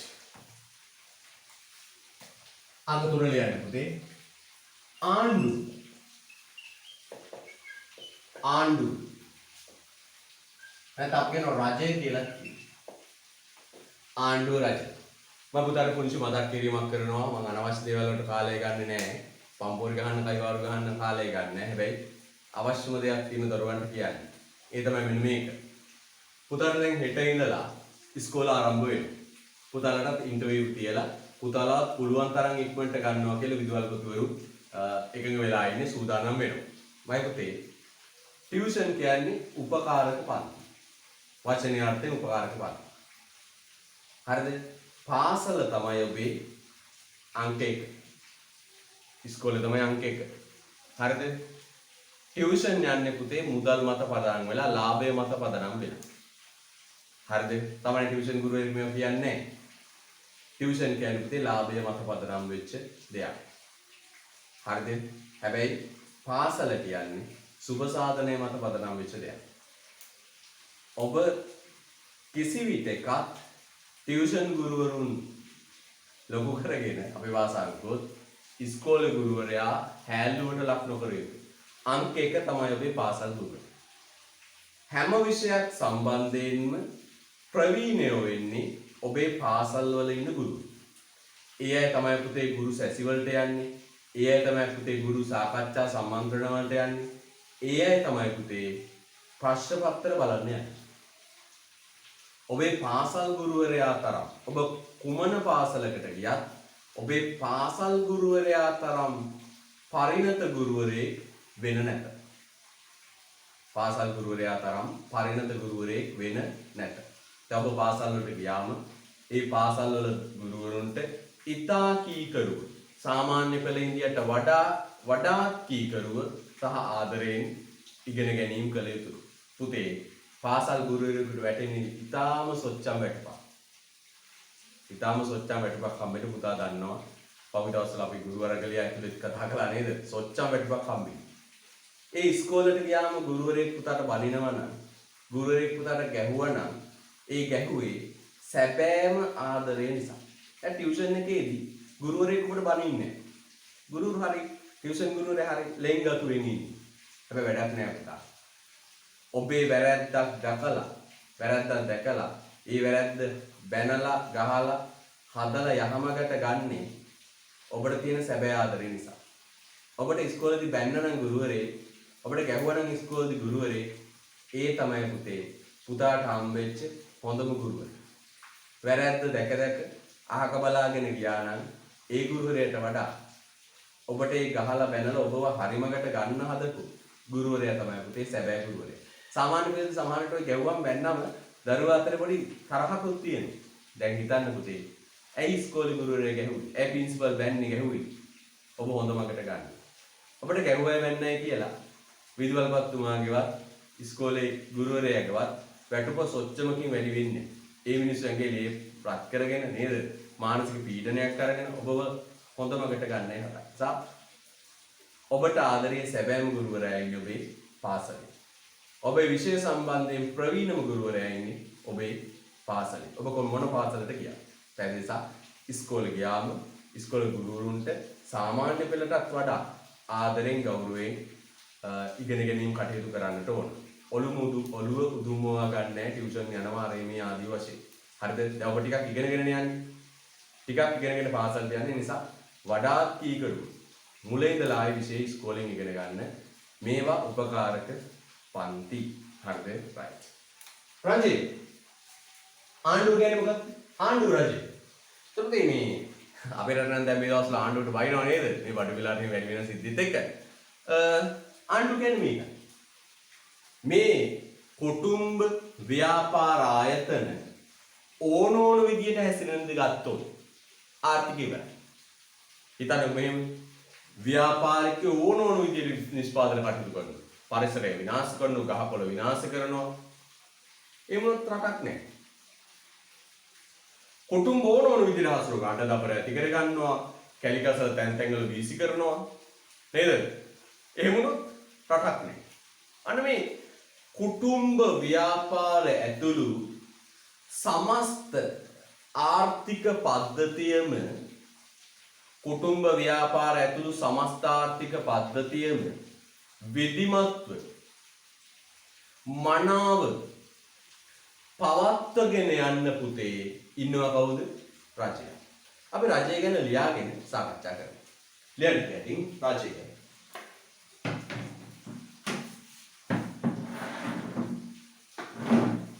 ලැබී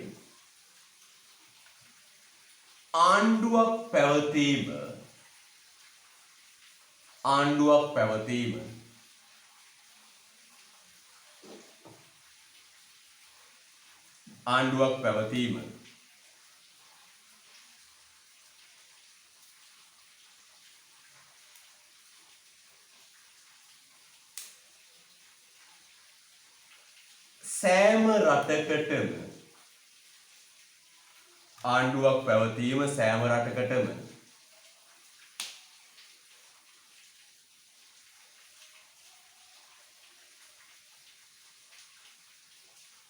පොදු වූ ලක්ෂණයකි.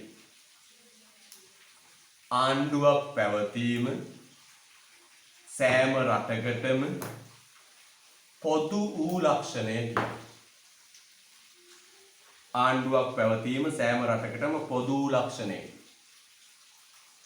ආණ්ඩුවක් පැවතීම සෑම රටකටම පොදු වූ ලක්ෂණයකි.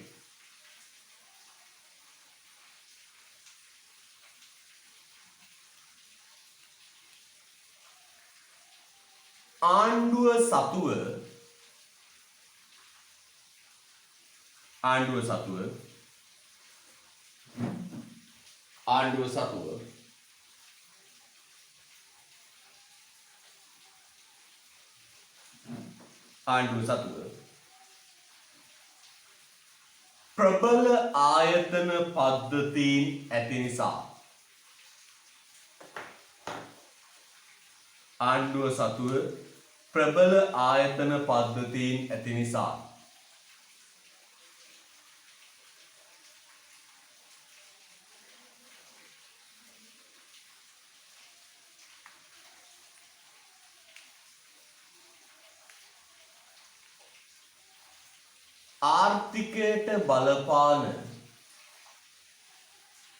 ආර්ථිකයට බලපාන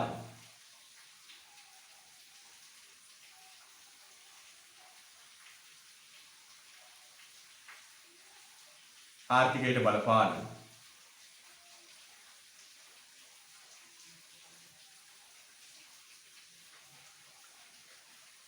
ආර්ථිකයට බලපාන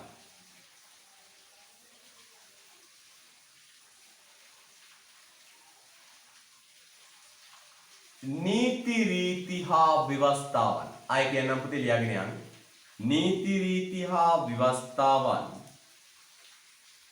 නීති රීති හා ව්‍යවස්ථාවන්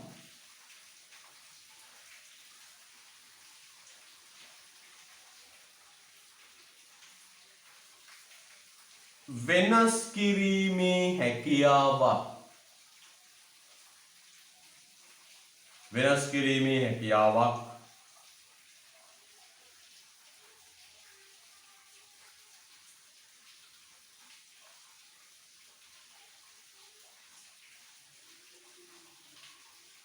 එයට තිබෙන නිසා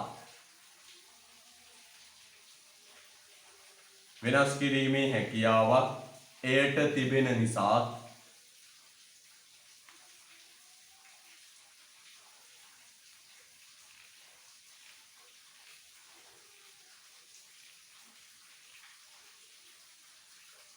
මූලික ආර්ථික ප්‍රශ්න විසඳීමේලා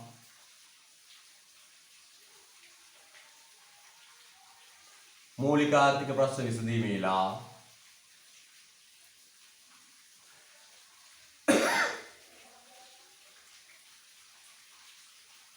ආණ්ඩුවට බලයක් පවතී. මූලික ආර්ථික ප්‍රශ්න විසඳීමේලා ආණ්ඩුවට බලයක් පවතී. මූලික ආර්ථික ප්‍රශ්න විසඳීමේලා ආණ්ඩුවට බලයක් පවතී. හරි. මම ආයි කියන අපේ නෝට් එක ආයි කියන බලන්න ලියුවාක්‍ය ආණ්ඩුවක් පැවතීම සෑම රටකටම පොදු ලක්ෂණයකි. ආණ්ඩුවක් පැවතීම සෑම රටකටම පොදු ලක්ෂණයකි. ආණ්ඩුව සතුව ප්‍රබල ආයතන පද්ධතීන් ඇති නිසාත් ආණ්ඩුව සතුව ප්‍රබල ආයතන පද්ධතීන් ඇති නිසාත් ආර්ථිකයට බලපාන නීති රීති ව්‍යවස්ථාවන් වෙනස් කිරීමේ හැකියාවක් එයට තිබෙන නිසා ආර්ථිකයට බලපාන නීති රීති හා ව්‍යවස්ථාවන් වෙනස් කිරීමේ හැකියාවක් එයට තිබෙන නිසා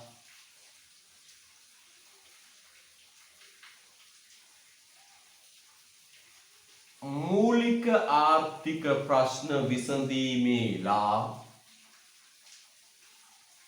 මූලික ආර්ථික ප්‍රශ්න විසඳීමේලා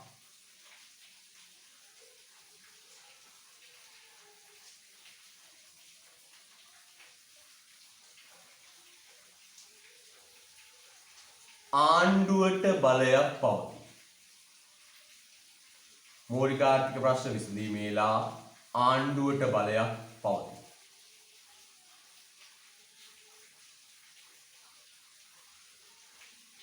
මූලික ආර්ථික ප්‍රශ්න විසඳීමේලා ආණ්ඩුවට බලයක් පවතී.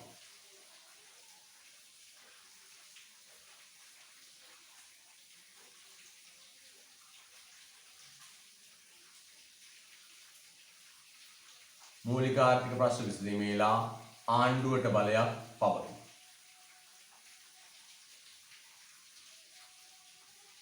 මූලික ආර්ථික ප්‍රශ්න විසඳීමේලා ආණ්ඩුවට බලයක් පවතී. මම ආයෙ කියන්න සම්පූර්ණ වාක්‍යය.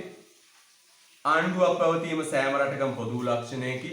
ආණ්ඩුව සතුව ප්‍රබල ආයතන පද්ධතීන් නැති නිසා ආර්ථිකයට බලපාන නීති රීති ව්‍යවස්ථාවන් වෙනස් කිරීමේ හැකියාවක් හේතු තිබෙන නිසා මූලික ආර්ථික ප්‍රශ්න විසඳීමේලා ආණ්ඩුවට බලයක් පවතී. එතන මට ලියන්න චූටි අනුමානස්කා ආර්ථික පද්ධතියක් තුළ ආණ්ඩුව ගනු ලබන තීන්දුව. දැන් චූටි මාතෘකාව ආර්ථික පද්ධතියක් තුළ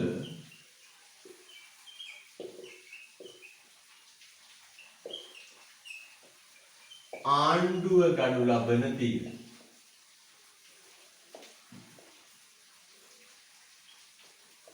ආර්ථික පද්ධතියක් තුල ආණ්ඩුව ගනු ලබන තීරණ. ආර්ථික පද්ධතියක් තුල ආණ්ඩුව ගනු ලබන තීරණ. ආර්ථික පද්ධතියක් තුල ආණ්ඩුව ගනු ලබන තීරණ.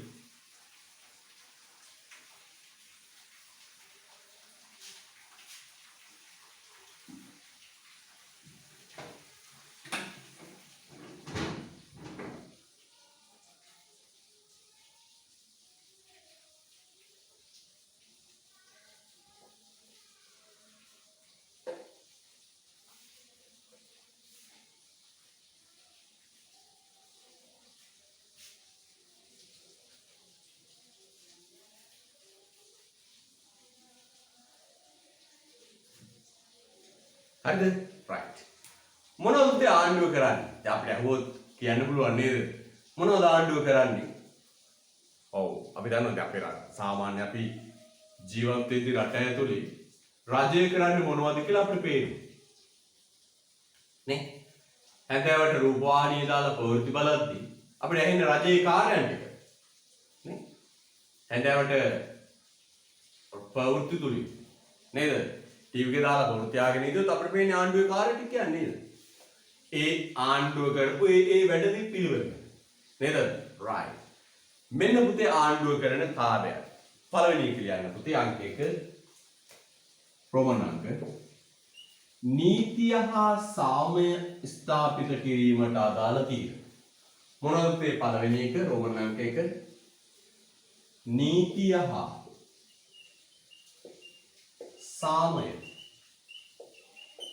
ස්ථාපිත කිරීමට අදාළ තීරණ.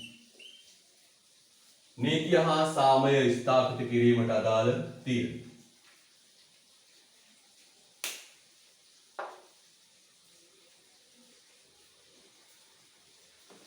නීතිය හා සාමය ස්ථාපිත කිරීමට අදාළ තීරණ.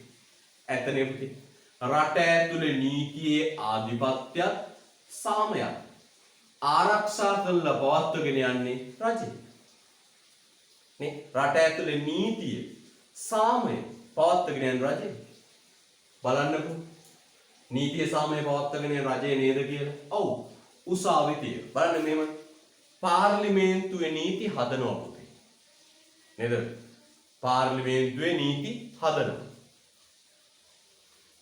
පොලිසිය ඒ නීති ක්‍රියාත්මක වෙනවද කියලා බලනවා. නීතිය කඩ කළොත් ඒ අයට දඬුවම් දෙන්න උසාවිය තියෙනවා. නේද? හරි සබලන්න. නීති හදන පාර්ලිමේන්තුව තියෙන නීති හදන්න එතන. හරිද? ඒ හදන නීති ක්‍රියාත්මක වෙනවද බලන්න පොලිසිය. නේ? නීති කඩ කරන අයට දඬුවම් දෙන්න උසාවිය තියෙනවා. නීති කඩ කරන අයට දඬුවම් දෙන්න උසාවිය තියෙනවා. ඒ දඬුවම් දෙන අය රඳවලා තියන්න බන්ධනාගාර තියෙනවා. මේ ඔක්කොම process එක. බන්ධනාගාර වලින් පස්සේ බන්ධනාගාරයෙන් පස්සේ නැවත ඒ අය වැරදි නොකරන්න පුනරුත්ථාපන මධ්‍යස්ථාන තියෙනවා. ලොක්‍රියාවලිය. අන්න පුතේ රට ඇතුලේ නීතිය හා සාමය ස්ථාපිත කිරීමට අදාළ තීරණ ගන්නේ රජය. ඊළඟට දෙවක ආර්ථික වර්ධනය වේගවත් කිරීමට අදාළ තීරණ. ආර්ථික වර්ධනය වේගවත් කිරීමට අදාළ තීරණ. ආර්ථික වර්ධනය වේගවත් කිරීමට අදාළ තීරණ. ආර්ථික වර්ධනය වේගවත් කිරීමට අදාළ තීරණ.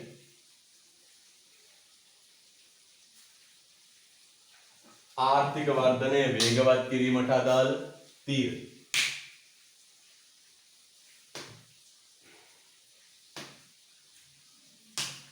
ආර්ථික වර්ධනය වේගවත් කිරීමට අදාළ තීරණ. අන්න පුතේ ආර්ථික වර්ධනය සර්වෝගත රටේ දියුණු. මේ ආර්ථික වර්ධනය වේගවත් කරන්න අවශ්‍ය තීරණ ගන්න. මොනවද පුතේ? යටිතල පහසුකම් ටික හදලා දෙන්න. බලන්න ශ්‍රමිකයෝ පුහුණු කරන නේද අධිවේගී මාර්ග හදන විවිධ දේ කරමින් පුතේ මොනවද දෙන්නේ? රට දියුණුවට අවශ්‍ය පහසුකම් ටික සකස් කළා රටේ ආර්ථිකය වර්ධනය කරන්න කටයුතු කරනවා. අපි කියන්නේ සරලව කිව්වොත් රට දියුණු කරන්න කටයුතු කරනවා. පැහැදිලිද? ආර්ථිකය වේගවත් කරන්න වර්ධනය කරන්න රට දියුණු කරන්න කටයුතු කරනවා. ඊළඟ ආර්ථික ස්ථායීතාව තහවුරු කිරීම. ආර්ථික ස්ථායීතාව ආර්ථික ස්ථායීතාව ආර්ථික ස්ථායීතාව තහවුරු කිරීම.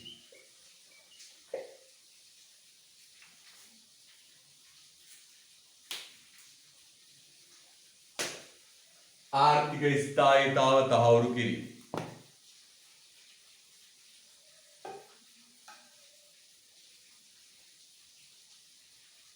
ආර්ථික ස්ථායීතාව තහවුරු කිරීම.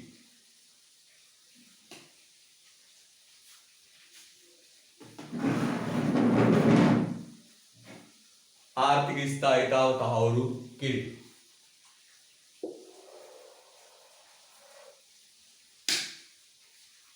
ආර්ථික ස්ථායීතාව තහවුරු කිරීම. පුතේ සමහර වෙලාවට රට අස්ථාවර වෙන විවිධ හේතු නිසා. සමහර වෙලාවට රට අස්ථාවර වෙන විවිධ හේතු නිසා. රටේ අස්ථාවරභාවයන් නිර්මාණය වෙනවා. දැන් අපේ රට පුතේ අද තම බරපතල ආර්ථික අර්බුදයකින් ලංකාව මේ වෙනකොට බරපතල ගණයේ ආර්ථික අර්බුදයකින් ආණ්ඩුවේ සියලු ආදායම් මාර්ග ඇහිරිලා ලැබිච්ච ආදායමෙන් 40% විතර අඩු වෙලා රටට අවශ්‍ය භාණ්ඩ ටික ආනයනය කරගන්න බෑ. ඩොලර්නේ ගෑස් සිගයි කිරිපිටි හිගයි ඉන්ධන හිගයි සිමෙන්ති හිගයි බඩු මිල සීක්‍රයෙන් ඉහළට යන්න තියෙනවා.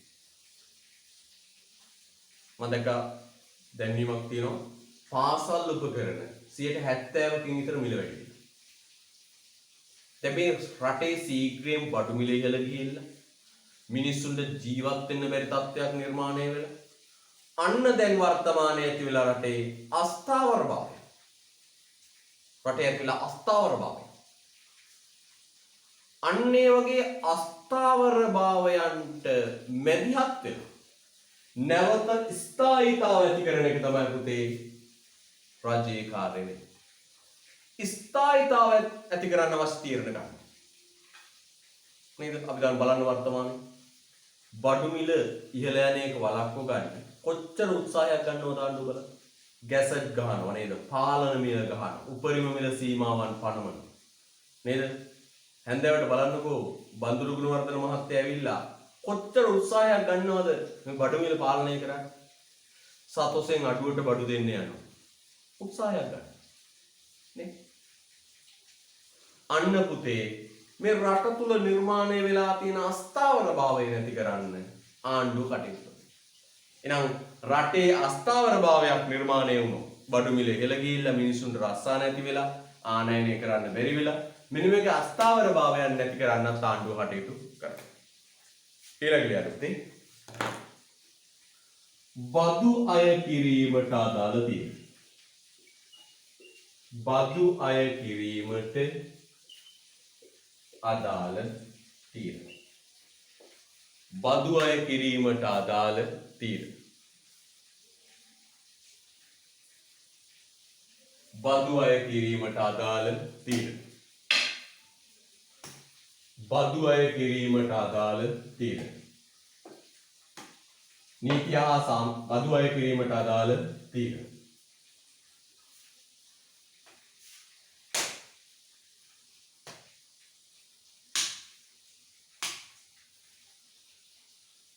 එහෙනම් මොනවද? නීතිය සාමය ස්ථාපිත කිරීමට අදාළ තීරණ, ආර්ථික වර්ධනය වේගවත් කරන්න, රටේ දියුණුව ඇති කරන්න අවශ්‍ය තීරණ, ආර්ථික ස්ථායීතාව තහවුරු කිරීමට අදාළ තීරණ, බදු අය කිරීමට අදාළ තීරණ. පුතා දන්නවා අපි රටක රජය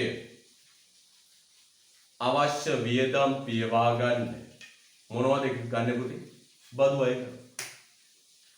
ඒ බදු අය කරද්දී බදු අය කිරීමට අදාළ තීරණ ගන්න. දැන් අපේ රටේ තියෙන බදු අපි ගත්තොත් එකතු කළාගේ මත බද්ද. අපි කෙටියෙන් කරන value added tax කෙටි නම VAT. තව තියෙනවා නිෂ්පාදන බද්ද. තව තියෙනවා පිරිවැටුම් බද්ද. ආදායම් බද්ද. මුද්‍රණ බද්ද.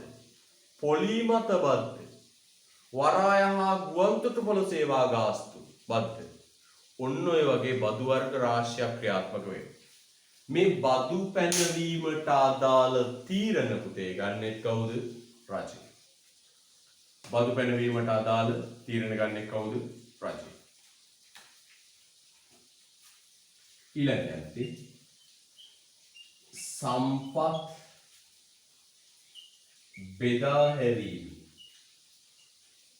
සම්පත් බෙදා හැරීමේ කාර්යක්ෂමතාවයට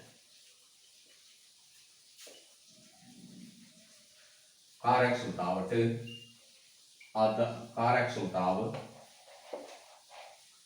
ඉහළ නැංවීමට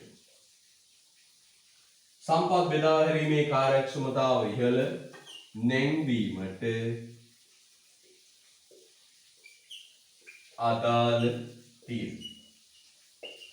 සම්පත් බෙදාවෙන් කිරීමේ කාර්යක්ෂමතාව ඉහළ නැංවීමට අදාළ තීරණ.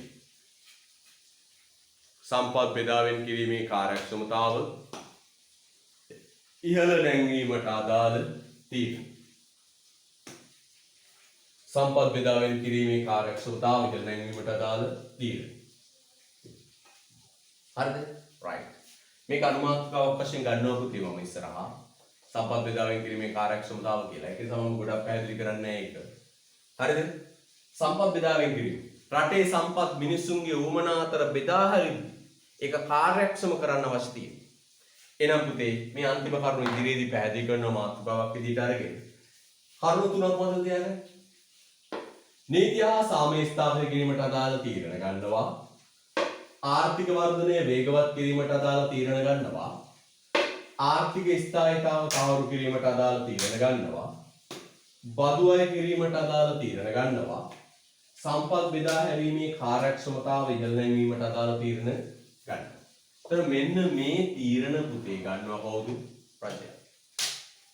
මේ තීරණ ගන්නේ කවුද? රජය. රජය විසින් මෙන්න මේ කියනවා තීරණ ටික අරගෙන. හරිද? right. හොඳ උස්ම ගන්න පුතා. හොඳයි.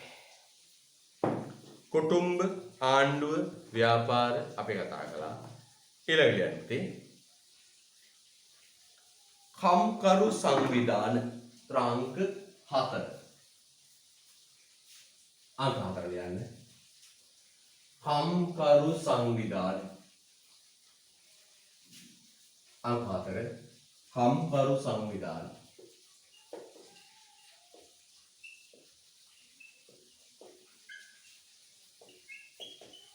කම්කරු සංවිධාන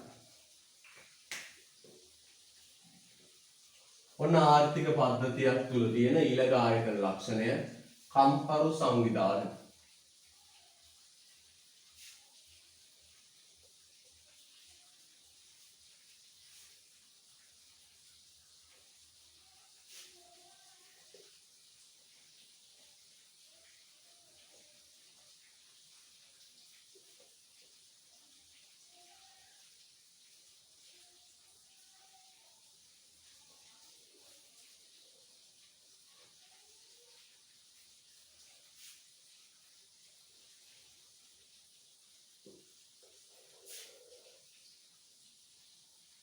right. කම්කරු සංවිධාන. කම්කරු සංවිධාන පුතේ අපි කම්කරු සංවිධාන කිව්වම නම් ඉතින් අපිට ඔළුවට දැනෙන්නේ නැහැ. වෘත්තීය සමිති කිව්වා. වෘත්තීය සමිති කිව්වොත් දැනෙනවා. නේද? රට ඇතුලේ තියෙනවා පුතේ ඒ ශේෂ්ත්‍රවල වැඩ කරන ශ්‍රමිකයන්ගේ අයිතිවාසිකම් දිනා ගන්න, සේවකයන්ගේ සුබ සාධනයේ ඉහළ නංවා ගන්න, සේවකයෝ එකතු වෙලා පිහිටවා ගත්ත වෘත්තීය සමිති. නේද? දැන් අපි දන්නවා ගුරුවරුන්ට නම් තියෙනවා ලංකා ගුරු සේවා සංගමය. නේද? හෙද නිලධාරීන්ගේ සංගමය කියලා තියෙනවා. දුම්රිය නියාමකවරුන්ගේ සංගමය. දැන් මේ දවස්වල ආයි වර්ජනයකට ආරම්භ දිනවා මොකද්ද? විදුලි බල මණ්ඩල වෘත්තීය සමිතිය. නේද? අන්න එතකොට මේ කම්කරු සංවිධාන කියන්නේ මොකක්ද? සේවකයන්ගේ අයිතිවාසිකම් දිනාගෙන සුබ සාධනය ඉහළ නංවන්න කටයුතු කරන සංවිධාන විශේෂයක්. මේවා පුතේ ආර්ථිකය ඇතුලේ බලපෑම් කරනවා. බලන්න ආර්ථිකයක් නවත්තන්න පුළුවන්, නතර කරන්න පුළුවන් වෘත්තීය සමිති වලට. බලන්න සමස්ත ලංකාවේම ඔන්ලයින් ඉගෙනීම් කටයුතු නතර කළා ලංකා ගුරු සේවා සංගමය. නේද? මම දැක්ක පත්තරේ දාලා තිනවනේ අර විදුලි බල මණ්ඩලය මොකක්ද අයිතිවා ඉල්ලීමක් කරනවා මොකක් හරි වෘත්තීය අරගලයක් කරනවා. දින 3ක් රට අඳුරේ තියෙනවා කියලා කිව්වා. කරන්න පුළුවන්. ඇයි? අන්න වෘත්තීය සමිති. ඒතර පුතාට තේරෙන්න ඕන වෘත්තීය සමිති කියන්නේ රටේ ආර්ථික පද්ධතියට බලපෑම් කරන්න පුළුවන් ආයතන. ඊළඟට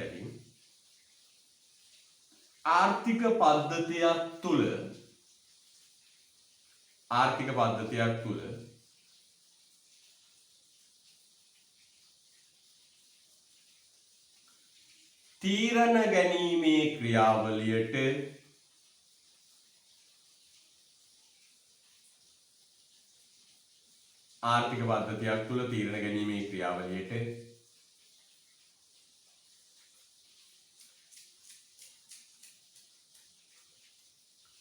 සැලකිය යුතු බලපෑමක්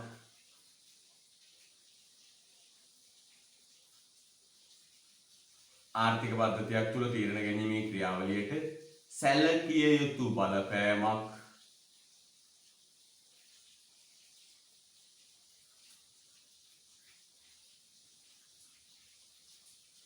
ආර්ථික පද්ධතියක් තුළ ආර්ථික පද්ධතියක් තුළ තීරණ ගැනීමේ ක්‍රියාවලියට සැලකිය යුතු බලපෑමක්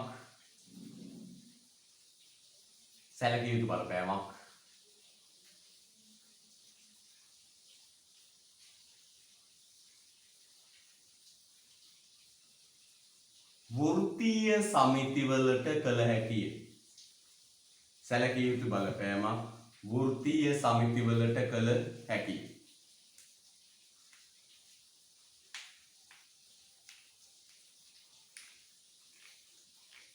ආර්ථික පද්ධතියක් තුළ තීරණ ගැනීමේ ක්‍රියාවලියට සැලකිය යුතු බලපෑමක් වෘත්තීය සමිතිවලට කළ හැකියි.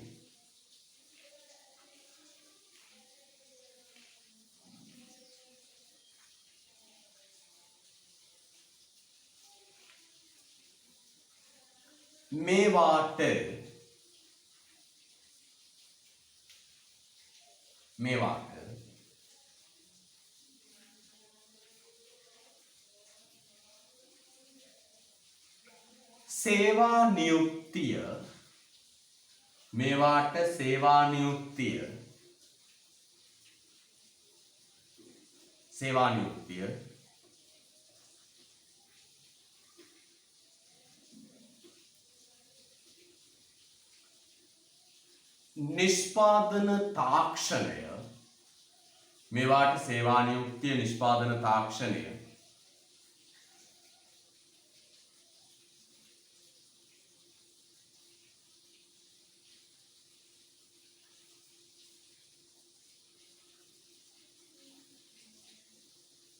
වැටුප් මට්ටම කෙරෙහි බලපෑම් කළ හැකියි. අය කියන අපිට චුට්ටක් ඉන්න.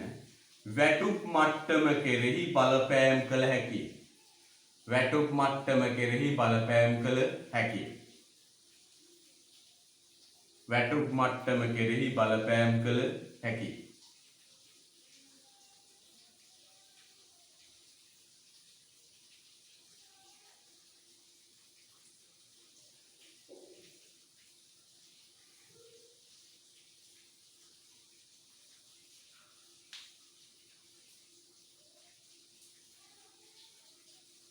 right. ආයකන පුතේ ආර්ථික පද්ධතියක් තුල තීරණ ගැනීමේ ක්‍රියාවලියට සැලකිය යුතු බලපෑමක් වෘත්තීය සමිතිවලට කළ හැකියි.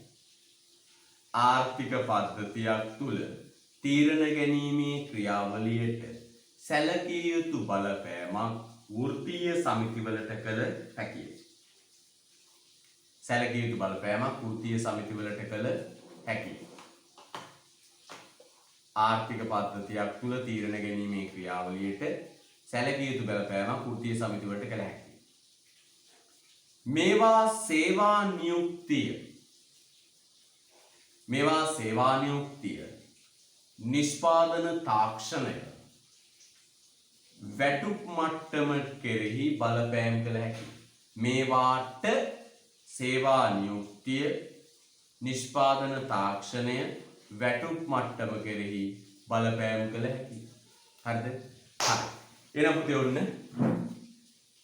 අද දවසේ අපි තවත් කොටසක් ආවරණය කරා ආර්ථික පද්ධති වල. පොඩි ඉල්ලීමක් තියෙනවා පුතේ. ඒ තමයි පුතාගේ යාළුවෝ ඉන්නෝ නම් දැනුවත් කරන්න YouTube channel එකට දාන්න මේ link ටික දෙන්න. දීලා යාට ඉගෙන ගන්න උදව් කරන්න. හරිද? right.